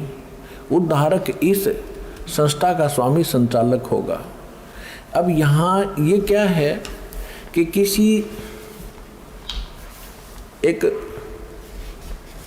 भविष्यवाणी है, हंगरी नाम का कोई भविष्यवक्ता था, उसकी ली है इसने, अपनी पुस्तक तैयार की है, लोगों की सुना के पढ़ा के, तो इसने अपने हिसाब से इन्होंने उस पर सेट कर रखी है।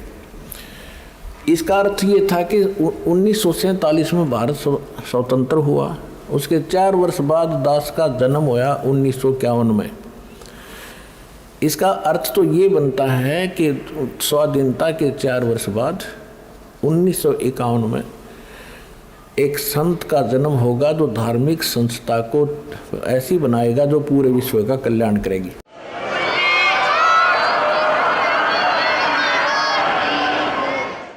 यहाँ थोड़ी सी गड़बड़ कर जाते हैं, अब और दिखाते हैं। ये देखिएगा, ये 23 पृष्ठ पे है, ये 23 पृष्ठ है। इस 23 पृष्ठ पे यहाँ लिखा है, इस संगठन का स्वामी संचालक कोई गृहस्थ व्यक्ति होगा। अब तक दुनिया में सबसे बड़े विचारक के रूप में ख्याति प्राप्त करेगा। वह व्यक्ति सामाजिक उत्तरदायित्वों से लेकर संसार के सब देश शांतिपूर्ण कैसे रहें उसकी यह व्यवस्थित आचार संहिता तैयार करेगा।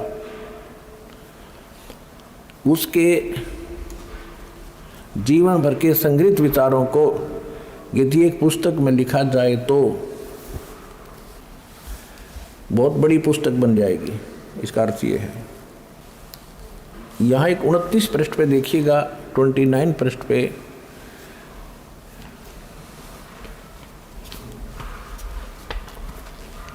एशिया के किसी देश, संभवतः भारतवर्ष में, एक नम्र ग्रामीण परिवार में एक महान आत्मा ने जन्म ले लिया है जो एक महान आध्यात्मिक क्रांति का सूत्रपात, संचालन और नियंत्रण करेगा। इसके पीछे क्रियाशील आत्माओं की शक्ति होगी जो संसार की वर्तमान विकृत परिस्थितियों को बदल डालेंगी।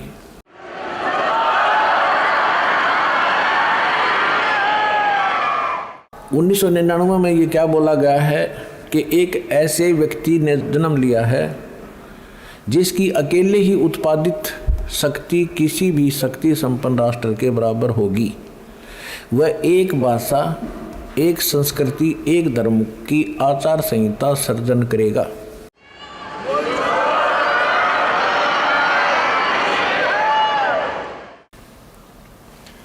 यहाँ देखिएगा 43 पृष्ठ पे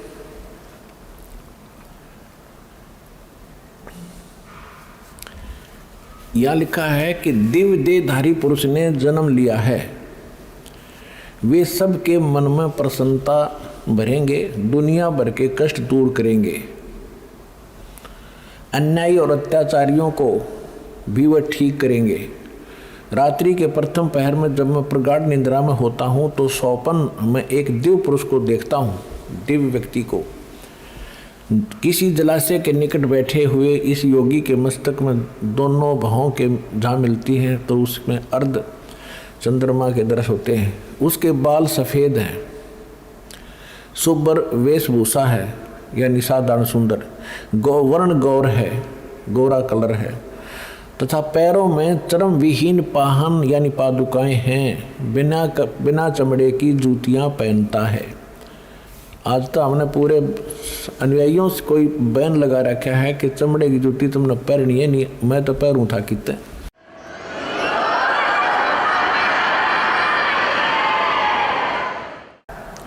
अब देखिएगा इसके प्रश्न नंबर 72 पे, क्योंकि हमने इसके साथ साथ सत्संग भी सुनाना है आपको, जो कि संस्कार के ऊपर बात चल रही थी, उसका कुछ विषय इसमें आपको समझाएंगे। इसके 72 पृष्ठ पर देखिएगा,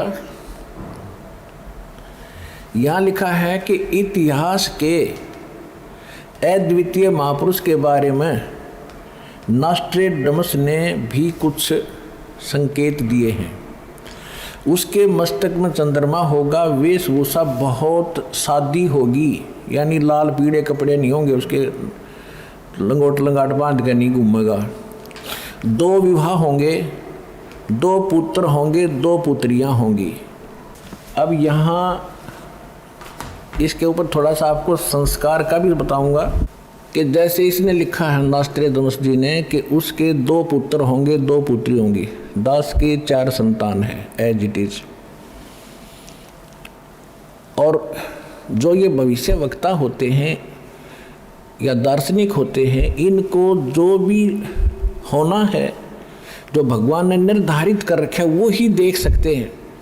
और निर्धारित करनिया भगवान है, वो उसने घटा बढ़ा भी सकता है, जो समय आने पर वो उसकी अपनी मौज होती है। इसमें लिखा है कि उसके 2 विवाह होंगे, तो पुण्यात्मा परमात्मा ने संस्कार काट दिया दास का। 2 विवाहों का संस्कार था जो भगवान ये देख रहे हैं, तो गलत थोड़ी देख रहे हैं। और 4 संतान का भी संस्कार था, वो चारों उत्पन्न भी हो गए। अब उत्पन्न होने मात्र से बात नहीं बनती, आगे इनकी परवरिश, इनके विवाह शादी, तो बहुत लंबा कार्य था, बहुत बड़ा ऋण था हमारा इनका, तभी तो संतान रूप में मेरे पास आए। तो 1988 में दास को उपदेश प्राप्त हुआ, 1994 में दास को यह मजदूरी मिल गई। यदि परमात्मा की शरण ना होती, समर्थ की शरण ना होती, तो इनके साथ ही रह कर के इनका लेन देन करना था। फिर परमात्मा ने उनका लेन देन तो खुद किया और दास को अपने शरण में लेकर, ये दास जूनियर इंजीनियर जेई की नौकरी करता था हरियाणा सिंचाई विभाग में। और ये भी ना कोई सोचा किसी का भरम हो जाए, कोई मांगनियाँ खानियाँ था, इसलिए वो छोड़ दिया होगा छोटी नौकरी ना, 2 रोटी बढ़िया मिल रही थी। तो कहने का भाव यह है कि परमात्मा ने दास को अपनी शरण में लेकर, एक बड़ा लड़का एक बड़ी लड़की का केवल विवाह किया था, 2 बच्चे पढ़ ही रहे थे, उस समय दास परमात्मा के चरणों में लग गया था नौकरी त्याग कर। और वो बच्चे आज अन्य से कम नहीं हैं, यानी मालिक ने उनको औरों से भी के इक्विवेलेंट ही उनकी परवरिश करके, जो दास ने करनी थी वो भगवान ने करीब मेरा संस्कार काट दिया। ना मैं नमुल जा रहा तब फिर आप तक कैसे पहुंचा पाता इस अनमोल ज्ञान को। और दूसरा था विवाह का, यदि दूसरा विवाह हो जाता तो मैं वही लटपट रहता, परमात्मा ने भी कैंसिल कर दिया। अब जैसे क्या बनती है, एक चुटकुला है छोटा सा, एक व्यक्ति के 2 विवाह हो गए किसी कारण से, कोई संतान ना थी बड़े वाली का, तो कुछ दिन के बाद वो आपस में झगड़ा बहुत करने लगी। तो दोनों के मायके वाले आकर के उन्होंने क्या फैसला किया, भाई ऐसे नहीं, इनको अलग अलग कर दो, एक को ऊपर चौबारे में, दूसरी को नीचे। ठीक है। फिर उनका झगड़ा रहने लगा कि एक कहती है कि मेरे पास कम आता है, नीचे रोटी खाई जाता है। फिर वो झगड़ा मिटाया, उन दोनों के मायके वाले फिर आ गए। उन्होंने कहा भी ऐसे करो, एक दिन इसका यहाँ पर खाना खाएगा, एक दिन ऊपर, एक दिन नीचे। उन्होंने कह दिया भी प्रथम एक कम ने तो नीचे, और द्वितीय न ऊपर, तृतीय न नीचे, चतुर्थी न ऊपर, ऐसे खाएगा। ठीक है। एक दिन क्या हुआ, वो छठ और सातम इकट्ठी होगी। अब जो ही वो दरवाजे में आया, नीचे वाली ने उड़े पकड़ लिया हाथ, ऊपर वाली ने दूसरा पकड़ लिया, उसने खींच के लेगी ऊपर ने जिन्ने में गए। फिर वह भाग के लाई नीचे घसीट के उसने, अगनाथ सातम है, वह क्या छठ है, उसके गोड्डे फोड़ दिए रिहर्सल करके। तब पुण्यात्माओं 2 विवाह हो जाते थे, मेरे उड़े गोड्डे फूटे जाते। परमात्मा ने दया कर दी, एक कम साथ दी। फिर क्या हुआ, क्योंकि ये 2 विवाह इतने बुरे बताए हैं कि एक बार उसी व्यक्ति का चोरी होगी,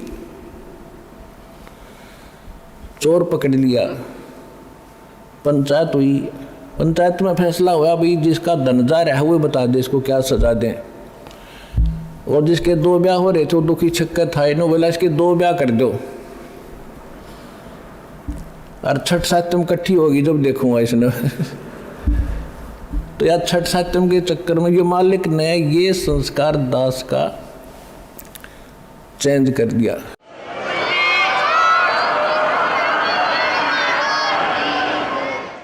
मासा घटे न तिल बधे, विद ना लिखे जो लेख, सच्चा सतगुरु मेट कर ऊपर मार मेख। अभी तक आप जी को बहुत सी भविष्यवाणियाँ रूबरू कराई हैं, उन्हीं के साथ साथ और भी बहुत सी भविष्य वक्ताओं की भविष्यवाणियाँ हैं जो इस दास के ऊपर खरी उतरती हैं। उनमें से एक है कि उस सायरन सलाइन की माता 3 सिस्टर होंगी, 3 बहनें होंगी। तो दास की माता 3 बहनें थी। अब आपको दिखाते हैं, एक किसी वेबसाइट से भक्तों ने निकाला, क्योंकि अब सभी भक्त यही देखने पर लगे हुए हैं कि ये भविष्यवाणियाँ किसके ऊपर खरी उतरती हैं। एक वेबसाइट से ये निकाली है, ये आपको दिखाते हैं, देखिएगा। ये है सर्चिंग सायरन सलाइन, ये एक वेबसाइट से निकाली है। Nostradamus, a famous name, required no introduction. He had predicated about numerous event of past, present and future. In these prophecies, a name arises again and again, Saran's line. There are several claims in past of being Saran's line, but none of them proved to be the real one. अब इसमें आगे क्या लिखा है, ये है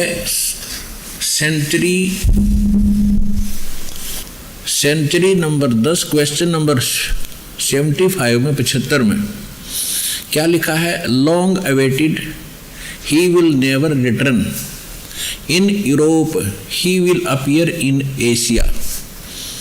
One of the legu issued from the great hammers, Hermes, and he will grow over all kings of East. अब इसमें क्या होता है कि ये तो है मूल लैंग्वेज नॉस्ट्राडमस की, और इसके अनुवाद करने वाले अपने हिसाब से इन्होंने किया है। इन्होंने कोशिश की है कि हिंदुस्तान के अंदर, इसमें आगे लिखा है कि जिस देश का नाम एक सागर के, समुद्र के ऊपर होगा, हिंद महासागर, उस देश का नाम वो होगा, यानी हिंदुस्तान। और फिर ये बताया है कि वो उस स्थान पर जन्म लेगा जहाँ पर 5 दरिया बह रही होंगी, 5 reverse. Sun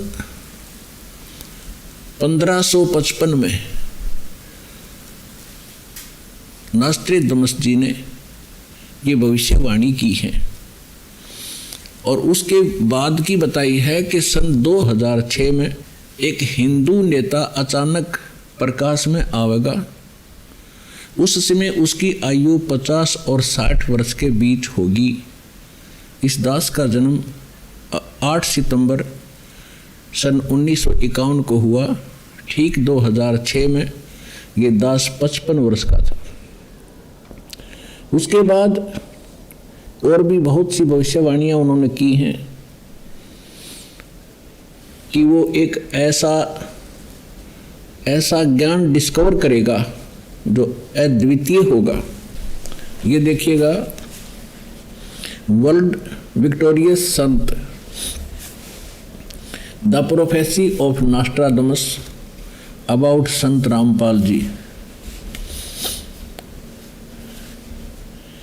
it was written that the first, ये बता रखा है कि पहले उसकी बहुत सी प्रोफेसी सिद्ध हुई हैं भारत में, इंदिरा गांधी जी के बारे में भी हुई है। फिर लिखा है, यहाँ लिखा है, in the end of century 5 of this prophecy and in the beginning of century 6, यानी उसने 2000 के बाद 2005 के बाद 2006 सन है ये। Nostradamus has written that from today, i.e. 1555 AD, exactly 450 years later, i.e. in year 2006, a Hindu sant Siren will appear, i.e. he will be talked of the whole world at that time. The age of that Hindu religious sant Siren will be between 50 and 60 years. और दिखाते हैं,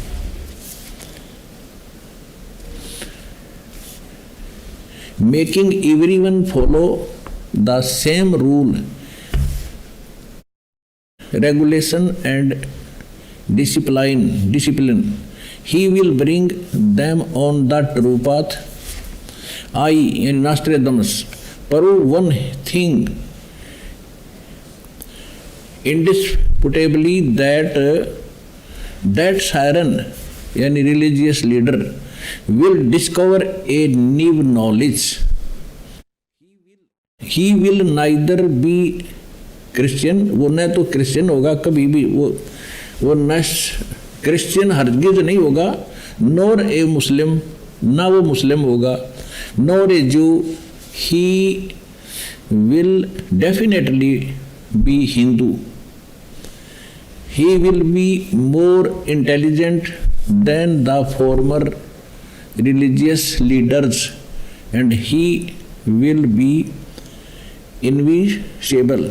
नॉस्ट्रेडमस जी ने बताया है कि वो एक ऐसा ज्ञान डिस्कवर करेगा, आध्यात्मिक ज्ञान, जो आज तक किसी भी संत साधु ने नहीं बताया होगा, और वो अध्यात्म मार्ग में पूर्व के सभी संतों से ज्ञानवान होगा। देखिएगा, ये सेंचुरी नंबर 1 क्वेश्चन नंबर 76 में, that the 3 sisters will have the name of destiny, इसका इन्होंने अनुवाद भी किया है स्वयं ही। This prophecy gives the sign about family members. Mother of Siren's line are 3 sisters who will have name of destiny. The original watercolor image 44 made by Nostradamus shows 3 sisters who will have name of destiny. One of them wearing black clothes made like an angel by Nostradamus is the mother of Siren's line. कहते हैं इसमें इसका भाव है कि इसमें लिखा है कि नॉस्ट्रेडमस ने उसी समय ये चित्र बनाए थे और इसमें जो काले पहनी हुई है कपड़े और जिसके ऊपर एक अलग से साइन दिया है, ये है उसकी माता। इससे सिद्ध हो गया कि उस शायर सलाइन की यानी उस धार्मिक नेता की आध्यात्मिक गुरु की माता 3 बहन होंगी। इस दास की माता 3 सिस्टर थी, 3 बहनें थी। माता अभी भी जीवित है, 2 एक्सपायर हो चुकी है। माता जी क्या शुभ नाम है आप जी का? इंद्रा देवी, माता जी कौन से गांव से हैं आप? दमकन खेड़ी। माता जी आप कितने भाई बहन हैं? 6 बहन भाई, 3 बहन 3 भाई। माता जी आपकी जो 3 बहन हैं उनके क्या क्या नाम हैं? बड़ी लक्ष्मी, मेरा नाम इंद्रा देवी, उसका है प्यारी। ये देखिएगा, ये है सेंचुरी नंबर 6 और क्वेश्चन नंबर 27। इसमें क्या लिखा है कि within the isles of 5 rivers to 1।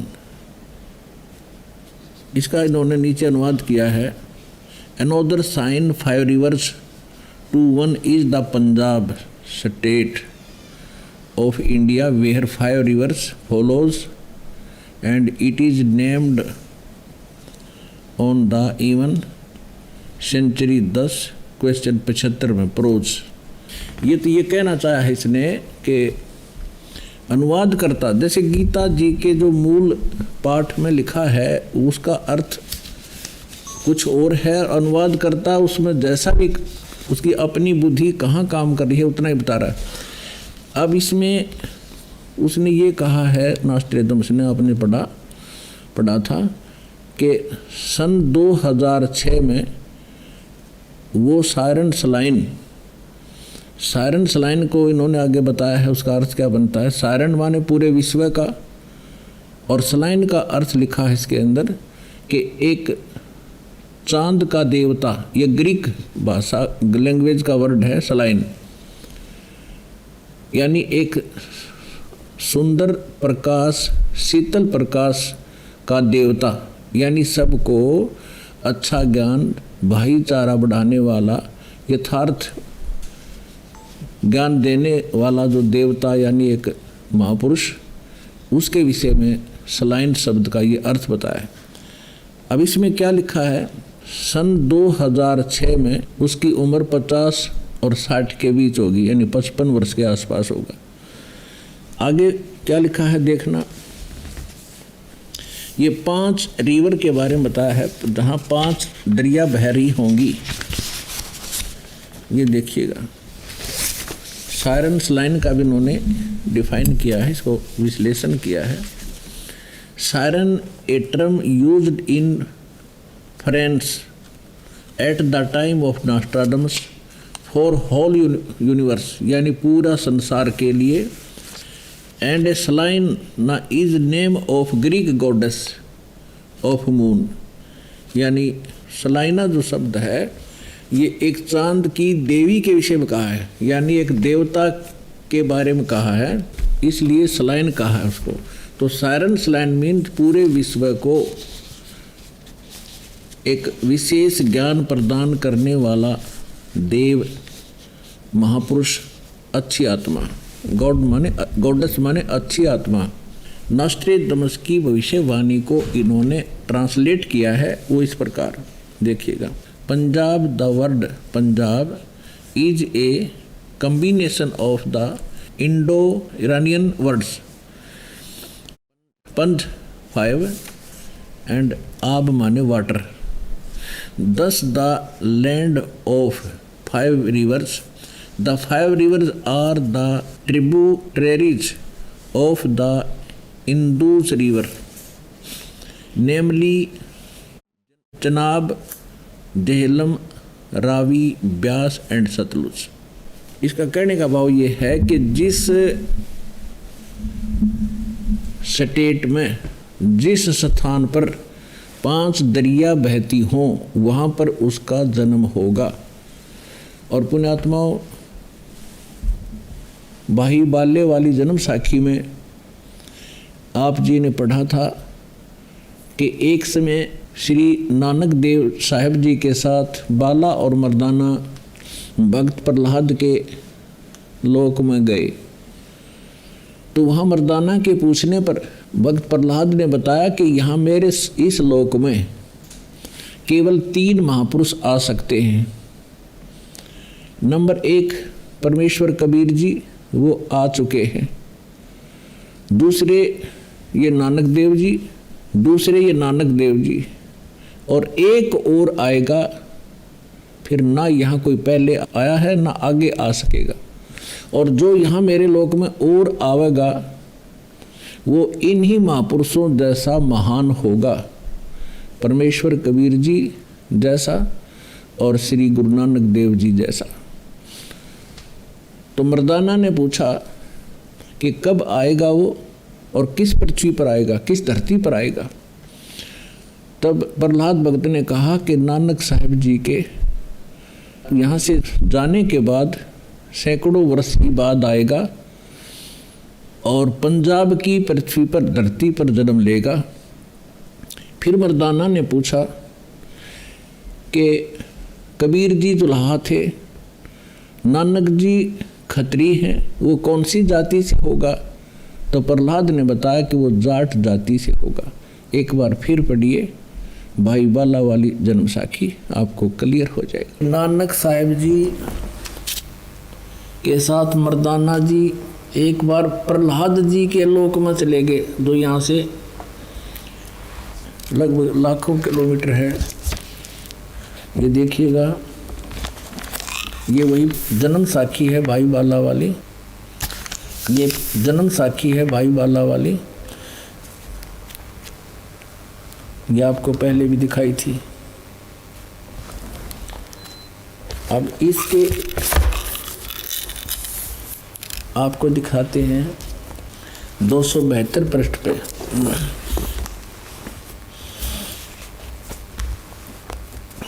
Prahlad भगत नाल गोष्ठी 272 पृष्ठ पे। तो प्रहलाद भगत की जब नानक साहब जी मर्दाना और बाला वहाँ पहुँचे प्रहलाद भगत के लोक में, तो प्रहलाद भगत की नानक तपाजी तैनू कलयुग विच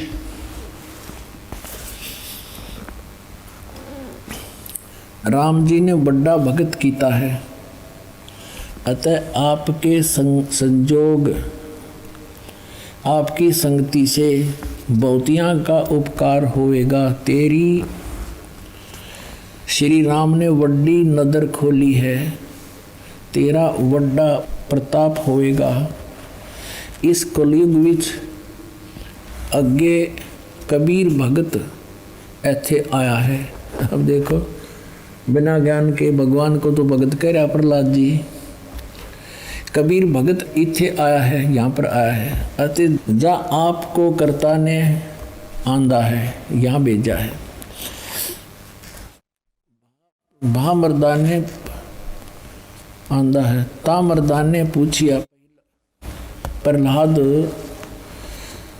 भगत नू पूछिया, हे भगत जी तुसी भी वड्डे भगत हो, अते तुम्हारे पीछे भी राम जी ने वड्डा चरित्र चलत दिखाया है, एक बहुत बड़ा यानी नरसिंह रूप धारण किया था।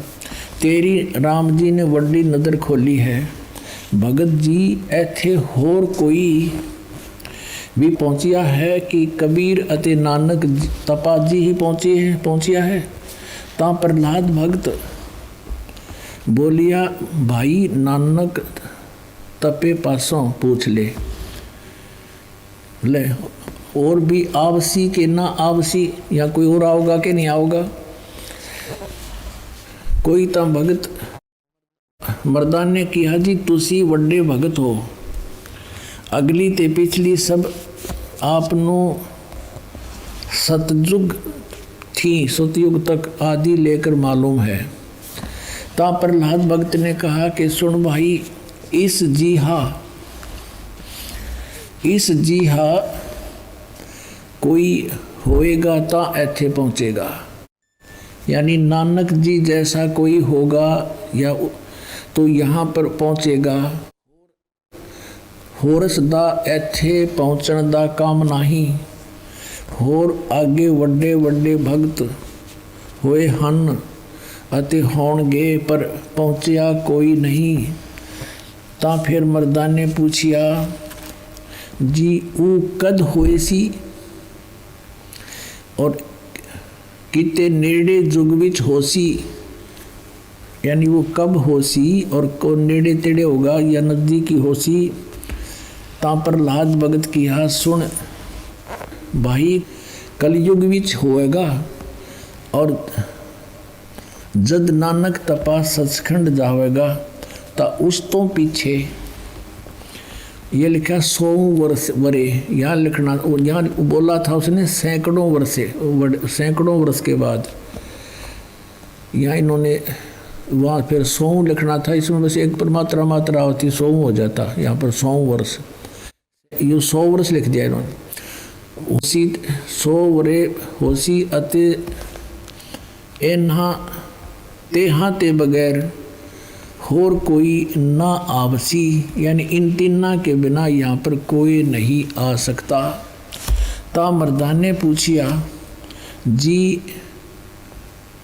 3 केड़े हन। ता प्रहलाद भगत की हा भाई आगे कबीर होया है ते हुण नानक तपा हुआ है अते फिर ऊ होसी। ता मर्दान ने पूछिया जी कबीर जुलाहा होया ते नानक खतरी होए अते जी ऊ किस वर्ण होएगा, वो किस वर्ण विच होएगा, यानी किस जाति से होएगा, ते किस धरती पर होएगा होसी और केड़े शहर ता प्रहलाद भगत की हा भाई पंजाब की धरती ते और वर्ण जाट जट वर्ण होगा, यानी जाट जाति में होगा।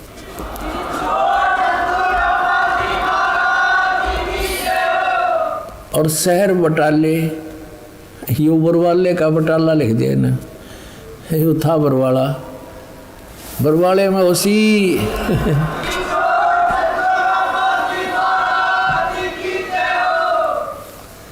अब इसमें स्पष्ट कर दिया कि केवल 3 ही होंगे इस पृथ्वी पर इस राज को जानने वाले। एक तो भगवान स्वयं आए थे कबीर परमेश्वर, अब उनको तो कोई समझ नहीं सका, वो तो परमात्मा थे ही। फिर नानक साहिब जी को उन्होंने ये ज्ञान दिया, उन्होंने तो प्रहलाद भक्त ने स्पष्ट कर दिया कि वो कौन कौन यहाँ आएंगे और ये भी स्पष्ट कर दिया कि वो जाट जाति में होगा। इन बटाला लिख दिया, वो बरवाला में उसका जो प्रचारक क्षेत्र बरवाला होगा, ये बरवाला आपके समक्ष है। बाकी बटाला के अंदर कोई भी जाट संत नहीं हुआ जो नानक साहिब जी के गुण रहस्यों को समझ सका हो। इति सिद्ध। आप जी को एक बात यहाँ और ध्यान दिला दूँ कि जिस समय दास का जन्म हुआ, मुझ दास का 8 सितंबर 1951 में, उस समय हरियाणा और पंजाब एक ही प्रांत पंजाब प्रांत था। इसलिए भक्त प्रहलाद ने और नास्त्रे दमसिंह जी ने यही कहा है कि उसका जन्म वहाँ उस स्थान पर होगा जहाँ 5 दरिया बह रही होंगी, यानी उसके नाम पर उस क्षेत्र का नाम होगा 5 दरियाओं के नाम पर पंजाब। तो 1966 में विभाजन हुआ है पंजाब का। 1966 में 1 नवंबर 1966 में हरियाणा प्रांत अलग बना है। जिसमें दास का जन्म हुआ उस समय ये पंजाब प्रांत था। ये भ्रम ना हो, ये शंका ना उत्पन्न हो, इसलिए यहाँ ये स्पष्ट करना अनिवार्य समझा। पुण्यात्माओं, ये उन पुण्यात्माओं के लिए एक दृढ़ विश्वास पैदा करेगा जो ज्ञान दास आपको देना चाह रहा है, क्योंकि यहाँ इस संसार में जब भी परमात्मा आए हैं या अपना कोई दास भेजा है, उन्होंने अपनी जानकारी आप पर बताई है। परमेश्वर कबीर जी कहा करते, हम ही अलख अला हैं, कुतुब गोस और पीर, गरीब दास खालिक दनी हमरा नाम कबीर। ए स्वामी सृष्टा में सृष्टि हमारे तीर, दास गरीब अधर बसूं। कबीर साहब कहते मैं ऊपर रहता हूँ, अवगत सत कबीर।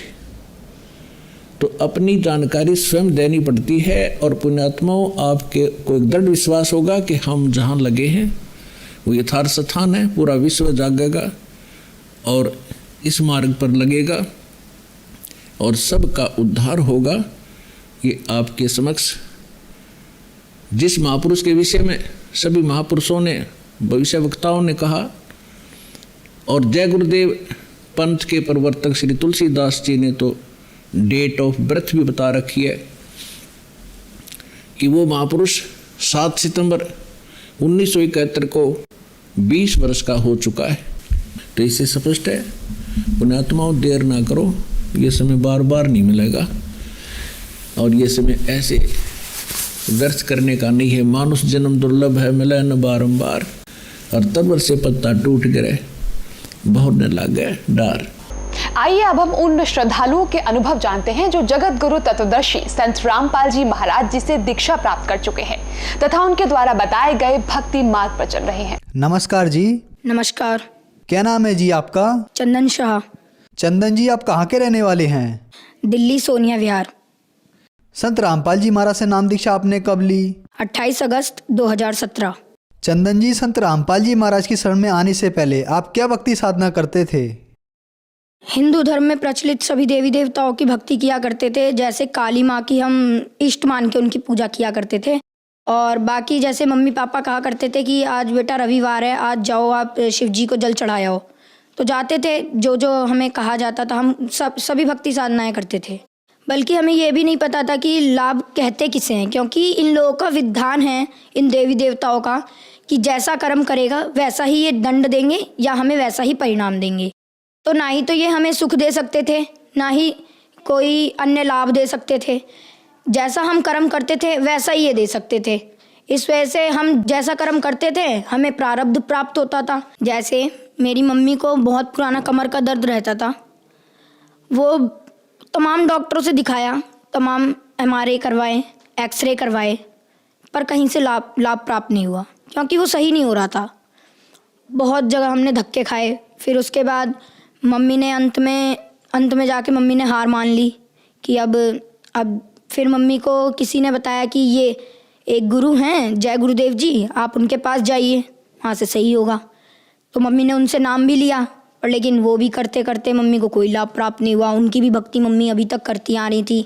फिर मेरे मामा जी थे, और बाकी मेरे मामा जी के भूत भी लगा करते थे। हमारे भूत प्रेत की बाधाएं थी।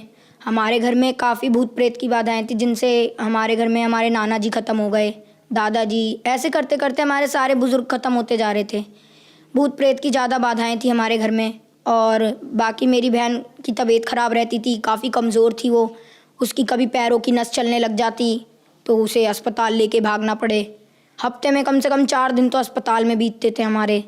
बाकी मेरी भी तबीयत ख़राब रहती थी। मुझे अचानक से फीवर होता था और पता नहीं कब वो बढ़ जाता था, हाई लेवल पे हो जाता था।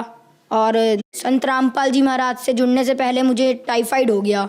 टाइफाइड जो हुआ तो फिर मेरे को हाई लेवल का टाइफाइड हो गया। उसमें डॉक्टर के पास गए तो उन्होंने कहा कि उन्होंने मेरा खून जांच किया। सबसे पहले उन्होंने बताया इसका खून काला हो चुका है, अब ये ज़िंदा नहीं बच सकता, अब आप कहीं पे भी ले जाओ इसे, ये ज़िंदा नहीं बच सकता। हमें काली माँ की भक्ति करते हुए हमें कोई लाभ नहीं मिले। हमने उन्हें इष्ट रूप में पूजा, हमें कोई लाभ नहीं हुए, बल्कि हमें दिन प्रतिदिन नुकसान होती रहती थी। हमारी आर्थिक तंगी थी, काफ़ी फाइनेंशियल प्रॉब्लम थी हमारे घर में। तो जगत गुरु तत्वदर्शी संत रामपाल जी महाराज से जुड़ने से पहले हम जितनी भी भक्ति साधनाएं करते थे उनसे हमें कोई लाभ प्राप्त नहीं हुए। तो फिर इन सब परेशानियों के बीच आपको संत रामपाल जी महाराज की जानकारी कहाँ से मिली? हाँ, हमारे मामा जी आए थे हमारे घर पे, तो उन्होंने हमें ज्ञान गंगा पुस्तक दी। तो मेरे अंदर ललक आ गई कि अब ये ज्ञान गंगा पुस्तक है, इसे पढ़ना चाहिए, अच्छी ज्ञान की पुस्तक है। तो मामा ने कहा कि इसे ज़रूर पढ़ना। तो मैंने उसे 3 महीने में पढ़ी, और उसके बाद मैंने ज्ञान समझ के सदगुरु संत रामपाल जी महाराज के पास पहले मैंने अपनी मम्मी को भेजा कि मम्मी आप जाओ, नाम लेकर आओ, अगर आपको कुछ लाभ मिलता है तो मैं भी आपके साथ जुड़ जाऊंगा। तो फिर मम्मी ने वहाँ से नाम दीक्षा ली। तो मम्मी आई तो मम्मी के कमर का दर्द एकदम छूमंतर हो गया, जैसे ऐसा लग रहा था कि वो दर्द था ही नहीं उनके। और फिर मैंने सोचा कि जब मम्मी के सही हो गया तो मुझे भी सही हो जाएगा। फिर मैंने मम्मी से कहा, मम्मी बस आप मेरे को नाम दिला दो। मेरे रीढ़ की हड्डी में उस समय बहुत दर्द रहता था, टाइफाइड की वजह से भूख नहीं लगती थी मुझे, तो रीढ़ की हड्डी में ज़्यादा पेन रहता था मेरे।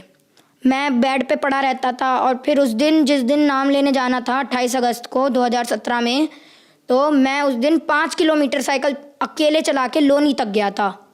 आप मानेंगे नहीं, मेरी तबीयत इतनी ख़राब थी, फिर भी मैं संत रामपाल जी महाराज से मैंने कहा, अगर आप भगवान हों तो आप मेरे को अपने पास सही सलामत लेकर अपने पास तक पहुंचा दो, मैं आपसे ज़रूर नाम दीक्षा लूँगा।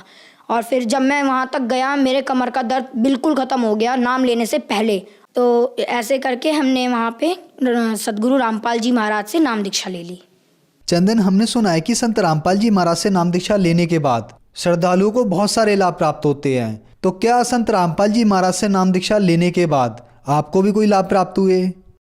जी हाँ सर, हमें लाभ प्राप्त हुए। हमें सबसे पहले तो आध्यात्मिक ज्ञान पता लगा। हमें ये पता लगा कि आखिर सच्ची भक्ति क्या है, उसकी विधि क्या है। शास्त्र अनुकूल भक्ति प्राप्त हुई संत रामपाल जी महाराज से। उसके बाद हमें शारीरिक सुख भी मिले, आर्थिक सुख भी मिले। जैसे कि मम्मी के कमर का दर्द सही हुआ, बहुत पुराना दर्द। मैं भी अस्पताल में ही रहता था, हफ्ते के 4 दिन हमें अस्पताल दौड़ना पड़ता था, कैसे भी किसी भी कारण। किसी को कुछ हो जाता था, किसी को कुछ हो जाता था। तो हमारे उन सब चीज़ों में फ़र्क आया। फिर हमने संत रामपाल जी महाराज से जब नाम लिया, उसके 15 दिन बाद हमारे घर में ऐसा माहौल बनने लग गया कि जैसे अब सुख ही सुख थे हमारे घर में, क्योंकि अब कलेश रहता नहीं था ज़्यादा, क्योंकि परमात्मा का ज्ञान सबको मिल गया था। इस वजह से ज़्यादा कलेश नहीं रहता था। पापा को काफ़ी ज़्यादा टेंशन रहती थी पहले, तो अब वो भी नहीं रहती थी। टेंशन इस बात की थी क्योंकि पापा के ऊपर कर्जा काफ़ी चढ़ गया था। तो अब संत रामपाल जी महाराज से जुड़ने के बाद पापा का कर्जा धीरे धीरे उतरता जा रहा है। और बाकी मेरी बहन जो तबीयत ख़राब रहती थी, उसकी वो काफ़ी कमज़ोर थी हमारे घर में सबसे ज़्यादा। जैसे मेरे को टाइफाइड हुआ था ना, उनसे पहले उन्हें चिकनगुनिया हो गया था, तो वो एडमिट थी अस्पताल में। हम संत रामपाल जी महाराज से इसी बीच जुड़ गए। तो हमने कह दिया कि आप डॉक्टर को कि आप इन्हें डिस्चार्ज करो, अब जो करेंगे हमारे संत रामपाल जी महाराज सही कर देंगे। एक रात में भगत जी आप मानेंगे नहीं, मेरी बहन सवेरे उठी, हमें उसे हर जगह ले जाना पड़ता था, कहीं पे भी जाती थी तो उसकी तबीयत इतनी ख़राब थी, चल नहीं पाती थी। सवेरे उठी और उसने खुद ही गई बाथरूम में, उसने मुंह धोया, आई और खाना भी उसने खुद ही खाया। हमें खिलाना पड़ता था, बेड पे ले जाना पड़ता था उसे खाना खिलाने के लिए, पर लेकिन वो खुद उठ के आई और उसने खुद खाना खाया। और उस दिन के बाद आज तक है हमारे घर में किसी ने भी एक टैबलेट तक नहीं खाई है किसी भी बीमारी की, वो सही हो जाती है अपने आप। और बाकी अन्य लाभ ये हुआ, परमात्मा ने मुझे दर्शन दिए सदगुरु रामपाल जी महाराज ने, और वो मुझे सतलोक लेकर गए 12 अप्रैल सन 2018 में। मेरे को वो सतलोक लेकर गए परमात्मा। सतलोक में भी मेरे को विश्वास तो नहीं हो रहा था, पर लेकिन मैं उस दिन 8 बजे मेरी आंख लग गई। मैं सोया और फिर उसके बाद मेरे को काल के दर्शन हुए। मैं काफ़ी डर गया। मैं 10 बजे उठा, 10 साढ़े 10 के करीब उठा मैं, और फिर उसके बाद मेरे को नींद नहीं आई 1:30 बजे तक, क्योंकि मैं काफ़ी डर गया था। मैं सतनाम का जाप करता रहा। मेरे को फरवरी में मिल गया था सतनाम का जाप, 25 फरवरी को, और मैं सतनाम का जाप करता रहा 1:30 बजे रात तक, करता रहा। ऐसे करते करते 1:30 बजे मेरे को अपने आप नींद आ गई। उसके बाद जगत गुरु तत्वदर्शी संत रामपाल जी महाराज ने मुझे दर्शन दिए। उनके मतलब उन्होंने जब दर्शन दिए तो उनके शरीर के आगे पीछे रोशनी सी चल रही थी, चक्कर सा था। तो उन्होंने क्या किया, उन्होंने ऐसे करके हाथ बढ़ाया, तो हाथ बढ़ाया, मैंने उनका हाथ पकड़ा, उन्होंने मेरे को खींच लिया। उन्होंने जो खींचा तो ऐसे लगा मैं जो उनके शरीर के आसपास की रोशनी थी मैं उसमें समा गया। अंदर जब गया तो मैंने देखा आत्माएं कहीं इधर उड़ रही हैं, कहीं इधर उधर मतलब विचरण कर रही हैं, और वहाँ का बहुत अच्छा मौसम, वहाँ ना ही सूरज ना ही कुछ, वहाँ वो प्रकाशित लोक था बस। वहाँ पे हर आत्मा के शरीर से रोशनी निकल रही थी। फिर मेरे को अंदाज़ा लग गया कि ये परमात्मा मेरे को सतलोक लेकर आए हैं। फिर उसके बाद संत रामपाल जी महाराज मेरे को सतलोक में मिले, और उन्होंने मेरे को जहाँ कबीर जी का आसन है वहाँ पर लेकर गए। वहाँ पर एक बहुत से बड़े गोमज में बीच में परमात्मा जैसे राजा होता है वैसे बैठे हुए थे सिंहासन पे, और उसके बगल में दरबारियों की तरह, जैसे हमारे संत गरीबदास जी महाराज, संत रामपाल जी महाराज, ये सब वहाँ पे अन्य रूप बना के बैठे हुए थे। रामदेवानंद जी महाराज, चितानंद जी महाराज, जितने भी गुरु हमारे गुरु जी से पहले हुए हैं, संत रामपाल जी महाराज से पहले, वो सब दरबारी की तरह बैठे हुए थे वहाँ पे। मैंने कबीर जी को दंडवत प्रणाम किया। उतने में वहाँ पे एक आत्मा आई। तो कबीर जी ने कहा कि इन्हें ये नए मेहमान हैं, इन्हें सतलोक घुमा दो। तो फिर उन्होंने मेरे को एक यान दिया। यान के अंदर हम जा रहे थे, हम दोनों, वो आत्मा भी थी मेरे साथ, वो लेकर जा रही थी। तो एक पहाड़ था, पहाड़ के बीच से वो मुझे निकाल रही थी। मतलब 2 पहाड़ थे, उनके बीच में बिल्कुल गैप नहीं था कि हमारा यान निकल सके। तो मैंने कहा कि आप मुझे मत निकालो, मैं मर जाऊंगा, क्योंकि यहाँ गैप नहीं है, अब इतनी सी जगह में हम कैसे निकलेंगे। तो उन्होंने कहा बेटा यहाँ की कोई भी वस्तु नाशवान नहीं है, ये अमर लोक है, अविनाशी लोक हैं। तो फिर इतना कहते ही पहाड़ के बीच से हम निकल गए। और जब मैंने आंखें मीच ली, मैं काफ़ी डर गया था। फिर मैंने जब आंखें खोली तो हम पहाड़ को पार कर चुके थे और मुझे कुछ भी नहीं हुआ था। तो फिर उन्होंने मेरे को ऐसे करते करते मेरे को उन्होंने एक वहाँ पे दूध की नदी बहती है, वहाँ पे लेकर गए। तो मैं उसे, वो आत्मा तो पी रही थी पर लेकिन मैं पी नहीं पा रहा था उसको। फिर संत रामपाल जी महाराज वहाँ पे दर्शन दिए उन्होंने मेरे को। संत रामपाल जी महाराज के रूप में कबीर जी आए थे वहाँ पे, उन्होंने मेरे को दर्शन दिए और उन्होंने मेरे को फिर अपने हाथों से दूध पिलाया। बहुत अच्छा लगा मेरे को, बहुत अच्छी फीलिंग आई वहाँ पे। मैंने कभी सोचा भी नहीं था कि संत रामपाल जी महाराज इतनी ऊंची शक्ति के हैं। और उन्होंने मेरे को वहाँ पे पूरा सतलोक घुमाया। जैसे धीरे धीरे करके वो मेरे को लेकर गए, उन्होंने कहा बेटा देखो ये जगह है, ये जगह है, और यहाँ पे इस फलदार वृक्ष थे, वहाँ पे काजू किशमिश लगे रहते थे। तो मेरे को बीच में भूख लग गई। मैंने कहा संत रामपाल जी महाराज गुरुजी मुझे भूख लग रही है। तो उन्होंने क्या किया कि उन्होंने एक हाथ यूँ किया और एक हाथ इधर किया। तो इसमें एक कटोरी आई, उसके अंदर खीर भरा हुआ था और इधर पानी का एक गिलास आया और मैंने उसे खा लिया। फिर मेरा पेट भी भर गया। उसके बाद फिर मैंने कहा गुरुजी अब मेरा यहाँ से जाने का मन नहीं कर रहा है। संत रामपाल जी महाराज से कहा मैंने। तो उन्होंने कहा बेटा देखो तुम यहाँ से जब गए थे तो तुम भक्ति युक्त थे, तुमने अपना कर्म बिगाड़ लिए, तुम्हें जाना नहीं चाहिए था यहाँ से, तुम चले गए, तुम भक्ति युक्त थे। तो अब जब तुम आओगे ना यहाँ पे तो भक्ति युक्त ही आओगे, ऐसे मैं तुम्हें ला नहीं सकता यहाँ पे। जब तक तुम्हारे अंदर भक्ति नहीं होगी, दृढ़ता नहीं होगी मेरे प्रति, मैं तुम्हें नहीं ला सकता यहाँ पे, तुम यहाँ रह नहीं सकते। तुम्हें उस लोक में जाना पड़ेगा, सेवा करनी पड़ेगी, भक्ति करनी पड़ेगी, दृढ़ होके सार नाम लेना पड़ेगा, जब तुम यहाँ आ सकते हो और यहाँ पे जब ही तुम रह सकते हो, वरना मैं तुम्हें यहाँ नहीं रख सकता। तो उन्होंने मेरे को, मैं उस दिन 1:30 बजे सोया था रात में और सुबह 9 बजे उठा। ये तो नॉर्मल सी बात है कि किसी दिन ज़्यादा नींद आ गई तो मैं सो गया। तो मेरे घर में किसी ने उतनी टेंशन भी नहीं ली। तो मैं जब आया मेरे को गुरुजी ने वहाँ छोड़ दिया कि जाओ अब तुम नीचे जाओ, भक्ति करना। मैं नीचे आया, मैंने मम्मी को ये सब बताया। तो फिर मम्मी कह रही कि ऐसा हो नहीं सकता। तो फिर मम्मी ने उसी समय, मैंने कहा मम्मी आप दंडवत करो, अगर मेरी बात सच है ना तो आपको गुरुजी दंडवत करते समय मेरी बात महसूस करा देंगे। उनको दंडवत किया मेरी मम्मी ने, संत रामपाल जी महाराज को। फिर संत रामपाल जी महाराज ने, उन्हें पता नहीं क्या उनके अंदर से फीलिंग आई कि उन्होंने कहा कि बेटा तू जो भी बोल रहा है तू सच बोल रहा है, मुझे पता लग गया अब। और फिर सतलोक गया मैं, तो मेरे अंदर दृढ़ता आ गई। फिर मैंने सोचा कि अब तो भक्ति करनी है। फिर मैंने जम के भक्ति की और आज भी मैं भक्ति कर रहा हूँ संत रामपाल जी महाराज से जुड़ के। और हमें अनेकों लाभ होते हैं। जैसे कि एक बार मेरे पापा सेल्समैन का काम करते हैं, टॉफ़ी चॉकलेट की सेल करते हैं दुकानों पे। वो आ रहे थे, रास्ते में एक ट्रक आया, ट्रक का पीछे का कुंडा था वो पापा के साइकिल के थैले में फंस गया। तो थैले का सामान तो बिखर गया, साइकिल को कुछ नहीं हुआ, नहीं पापा को कुछ हुआ, बस थैले का सामान बिखर गया। और उतने में वो ट्रक वाला आदमी बाहर आया और उस ट्रक वाले आदमी ने कहा कि आपको जितने भी पैसे चाहिए हो आप मुझसे ले लो, पर लेकिन मुझे छोड़ दो। पर फिर पापा ने कहा कि हमारे गुरुजी संत रामपाल जी महाराज का नियम है, हम आपसे फजूल पैसे नहीं ले सकते। कोई बात नहीं, आप देखने आए, हमको यही बहुत है, वरना कोई और तो देखने भी नहीं आता। तो फिर वहाँ से परमात्मा ने पापा की जान बचाई। संत रामपाल जी महाराज से नाम दीक्षा लेने के बाद आपको बहुत सारे लाभ मिले। पहले आप हॉस्पिटलों के चक्कर लगाते रहते थे, जिससे आपके घर की आर्थिक स्थिति खराब हो गई। आपको और आपकी बहन को संत रामपाल जी महाराज ने ठीक किया। इसके बाद संत रामपाल जी महाराज आपको सतलोक लेके गए और सतलोक के दर्शन कराए। तो जो लोग आज आपको देख रहे हैं, आप उन्हें संत रामपाल जी महाराज के बारे में क्या कहना चाहेंगे?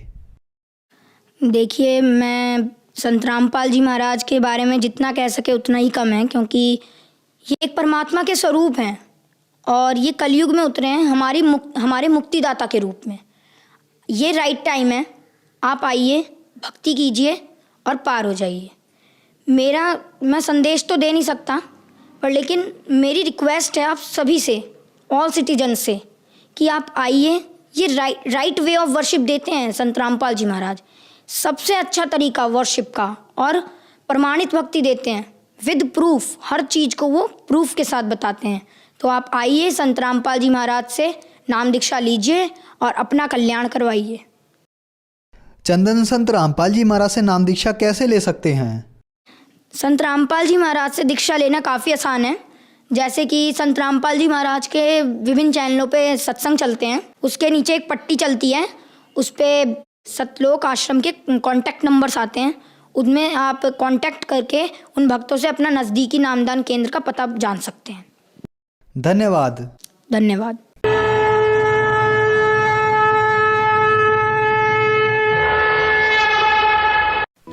आप सुन रहे थे जगत गुरु तत्वदर्शी संत रामपाल जी महाराज के मंगल प्रवचन।